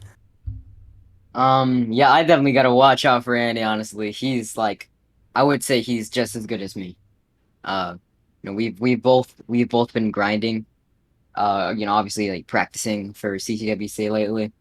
And yeah, it's a very good like dynamic, it's very motivating. Yeah. Someone in the same house being just as good as you and pushing you to the new limits. That's just really good. Yeah, and quals, I watched his quals and I was like, how is anyone ever going to top this? And then yet you did. What was that like? Yeah, no, after I saw Andy got 11 maxes, I mean, my mindset was just like, all right, time to get 12. Like, that's sort of all I was thinking. And yeah, I actually think I was expecting to like not really top out that much, but I think I really topped out a few times in my qualifier, so that was kind of something. But I was able to get the first seed. And Yeah, you still got that record too. So beating out the 12 that Joseph got. Yeah. Awesome, But Dog. yeah, looking forward to seeing you perform in the top 8. Congratulations. Yes, which we will see you on November 14th at 20 UTC. One great thing about Dog, he's always on time, always shows up, responsible kid. So thanks a lot, Dog. It's been a real pleasure, and congratulations. all right, thank you. All Boom, right. Tetris for Dog. Indeed. All right, Chris, one last summary here. We'll use the stinger. There it is. Yeah. Well, Chris, I think an amazing record-setting day. A lot of surprises, a lot of delights here. I mean, I think back to DMJ and his run. I think of Daasiann and some of his incredible games. I think of course, this amazing 1.3 versus 1.31. Wow, it was an incredible day, Chris, and I'm just like, Yeah, so what a fired up. day. Yeah. And yeah, I mean, we're a bit drained, but if you're going to be excited about something, if you're going to have a front row seat to some of the best competition in the world, what better way than to see players of this caliber go at it. And just Group C is going to be one to remember.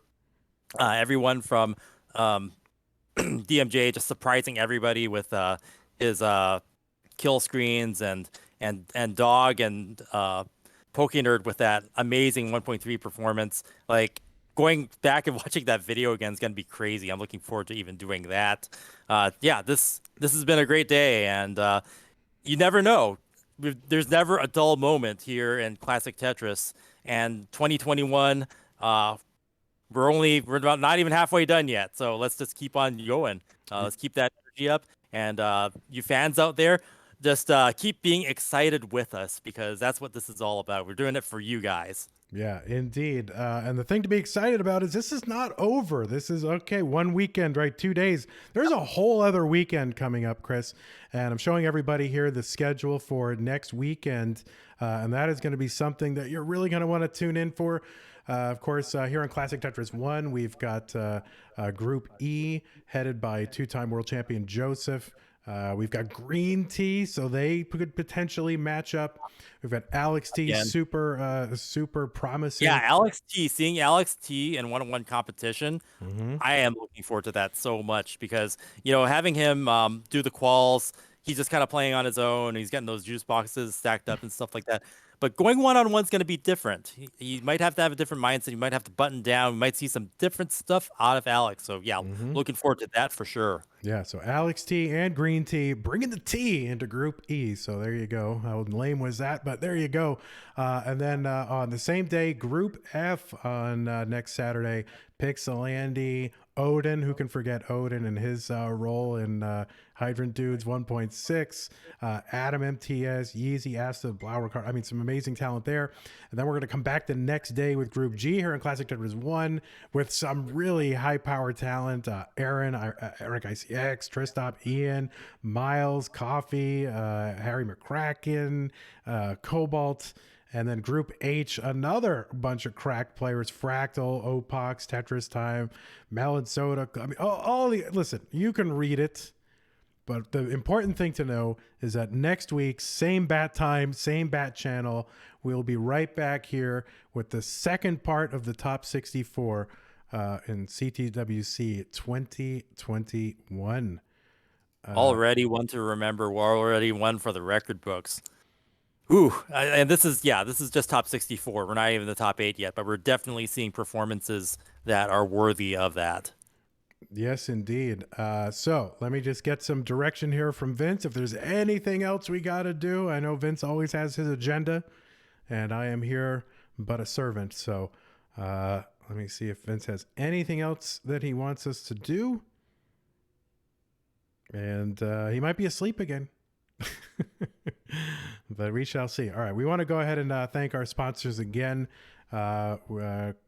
Chris. So let's go ahead and get our beautiful faces back here, and we will do some sponsor stuff here. And Stinger, whoosh. And why don't you start off with one of your favorites here, Chris? Well, my favorites, I would never think that my former favorite Tetris game of all time, which was Tetris 2 plus Monopolis, would be usurped by Tetris Effect Connected by Enhanced Games, one of our sponsors once again this year. Now just coming out on Nintendo Switch a couple of days ago. So if you got a Nintendo Switch, you can get it on that and play it anywhere and everywhere. It's got cross-platform play, so you can play opponents that are on all the other platforms: Xbox, PlayStation 4, Windows, PC, Epic Game Store, Steam, and everything else. It's got the classic score attack mode, which is just like the CTWC gameplay mode with same piece sets. You can play it online. You don't have to get a NES or a Tube TV. Love that stuff. Tetris Effect Connected is going to go down as my favorite Tetris game of all time. I can't think of it getting any better. And we love Enhanced Games, and we love that they've been supporting us and sponsoring us for the past few years. Thank you, Enhance. Indeed. And of course, what would esports be without the official energy drink of esports? And that is indeed G Fuel Energy Formula. Wow, the official energy drink. Who even knew? But they've got one. You got to try the new Tetris Blast flavor. It tastes like rainbow candy. I don't know what that tastes like, but I'm going to find out because I'm going to get some of this G Fuel. I'm going to gfuel.com. I'm going to use the code CTWC25, just like everybody here in chat is going to do. and I'm going to order some of this G Fuel. Offer ends. This 25% off is not forever. The offer ends November 15th. So definitely go check that out. Chris, If I ever see anyone drinking that, I am going to say, boom, Tetris in you. Indeed. So, Chris, how about this one? It is Twitch, where you might be watching this right now. And a big shout out to Twitch for supporting us and being our sponsor this year. And not only that, but putting us on their front page. So it exposes us to new audiences. People who are come here to watch streams for their contemporary games, or streamers might see Tetris on the screen. They might jump down the rabbit hole that is our Classic Tetris community. So getting that exposure and getting that support, pivotal for us. Thank you so much, twitch.tv. Yes, indeed. And another person, or not a person, but an entity, a thing that we want to thank would be, where is it? Oh my God, I can't find it. That one right there. Xbox. Series X and Series S consoles. A very special thanks to Xbox. They're still going strong with those two consoles, the Xbox Series X and Xbox Series S. They were the first to feature, of course, the amazing Tetris Effect Connected. Xbox Series X is among the most powerful, performant, immersive, and compatible next-gen console gaming experiences anywhere, and will provide the freedom to play your games with your friends anytime, anywhere. The Xbox Series X and S, an amazing sponsor. Thank you so much. And I think we have one left there, Chris, and this one is for you. And this one is, boom, Tetris. The Tetris brand, supporting us from our very first year. This would not be possible without them. And a special thanks for them for providing all of the cash prizes for this year's event. So our $10,000 prize pool, including the $3,000 grand prize, $1,500 second prize, and cash going all the way down to our top 16, has been provided to us by Tetris, the Tetris company, and Tetris brand. Thank you so much for supporting us and allowing us to spread the love and joy of Classic Tetris throughout the world. It would not be possible without Tetris. All right. And I think it's really important to thank all the viewers who supported us in the last couple hours. I read off some of them at the halfway point, but I'm going to go ahead and read some of these off. So maybe we'll just show that thing there while I do it, because nobody wants to see my face while I'm doing it. But thank you so much to DexCL for giving out 10 Tier 1 community subs. Ypsilon for resubbing. Scott Grace 76, great patron of the community. 1 month Tier 1 gift sub given to Pokenerd. Wizard, who has more MP than HP, thanks for the Prime sub. Lazer Sour, thanks for the Tier 1 sub. Thanks Classic Tetris 2 for the raid. Oh my God. Cat Adjacent gifted a Tier 1 gift sub to some name that I can't read. 200 bits from FH Jordan, thank you so much. Tetris 100 bits. Cronty 16, thanks for the resub. Mass 1 with the Prime sub. Photo Nem with the Prime sub, thank you so much. Let's see, Stanislaw with the 100 bits, thank you so much for all of that. And I think that catches us up to all that. You guys are the greatest, and you keep this stuff going. So thank you so much for your support. It means a ton. Let us go ahead and let us go ahead and maybe set up a raid target and blow someone's channel up. That's always a fun part of this whole thing. And I'm going to do that right now. So I want to thank everybody again. We will see you. Thanks so much for watching us and sharing us and being a part of our community, even just watching us. And go ahead and say whatever you want in chat. It's all part of what we do here, and all the feedback and all of your reactions makes all of our hard work worthwhile. All right. And one thing I would like to ask, if you love this sport as much as I do, please tell 5 people about it, how much you love it, and what an amazing time you had today. Thank you very much, everybody. Take care. Bye-bye for now. See you next week.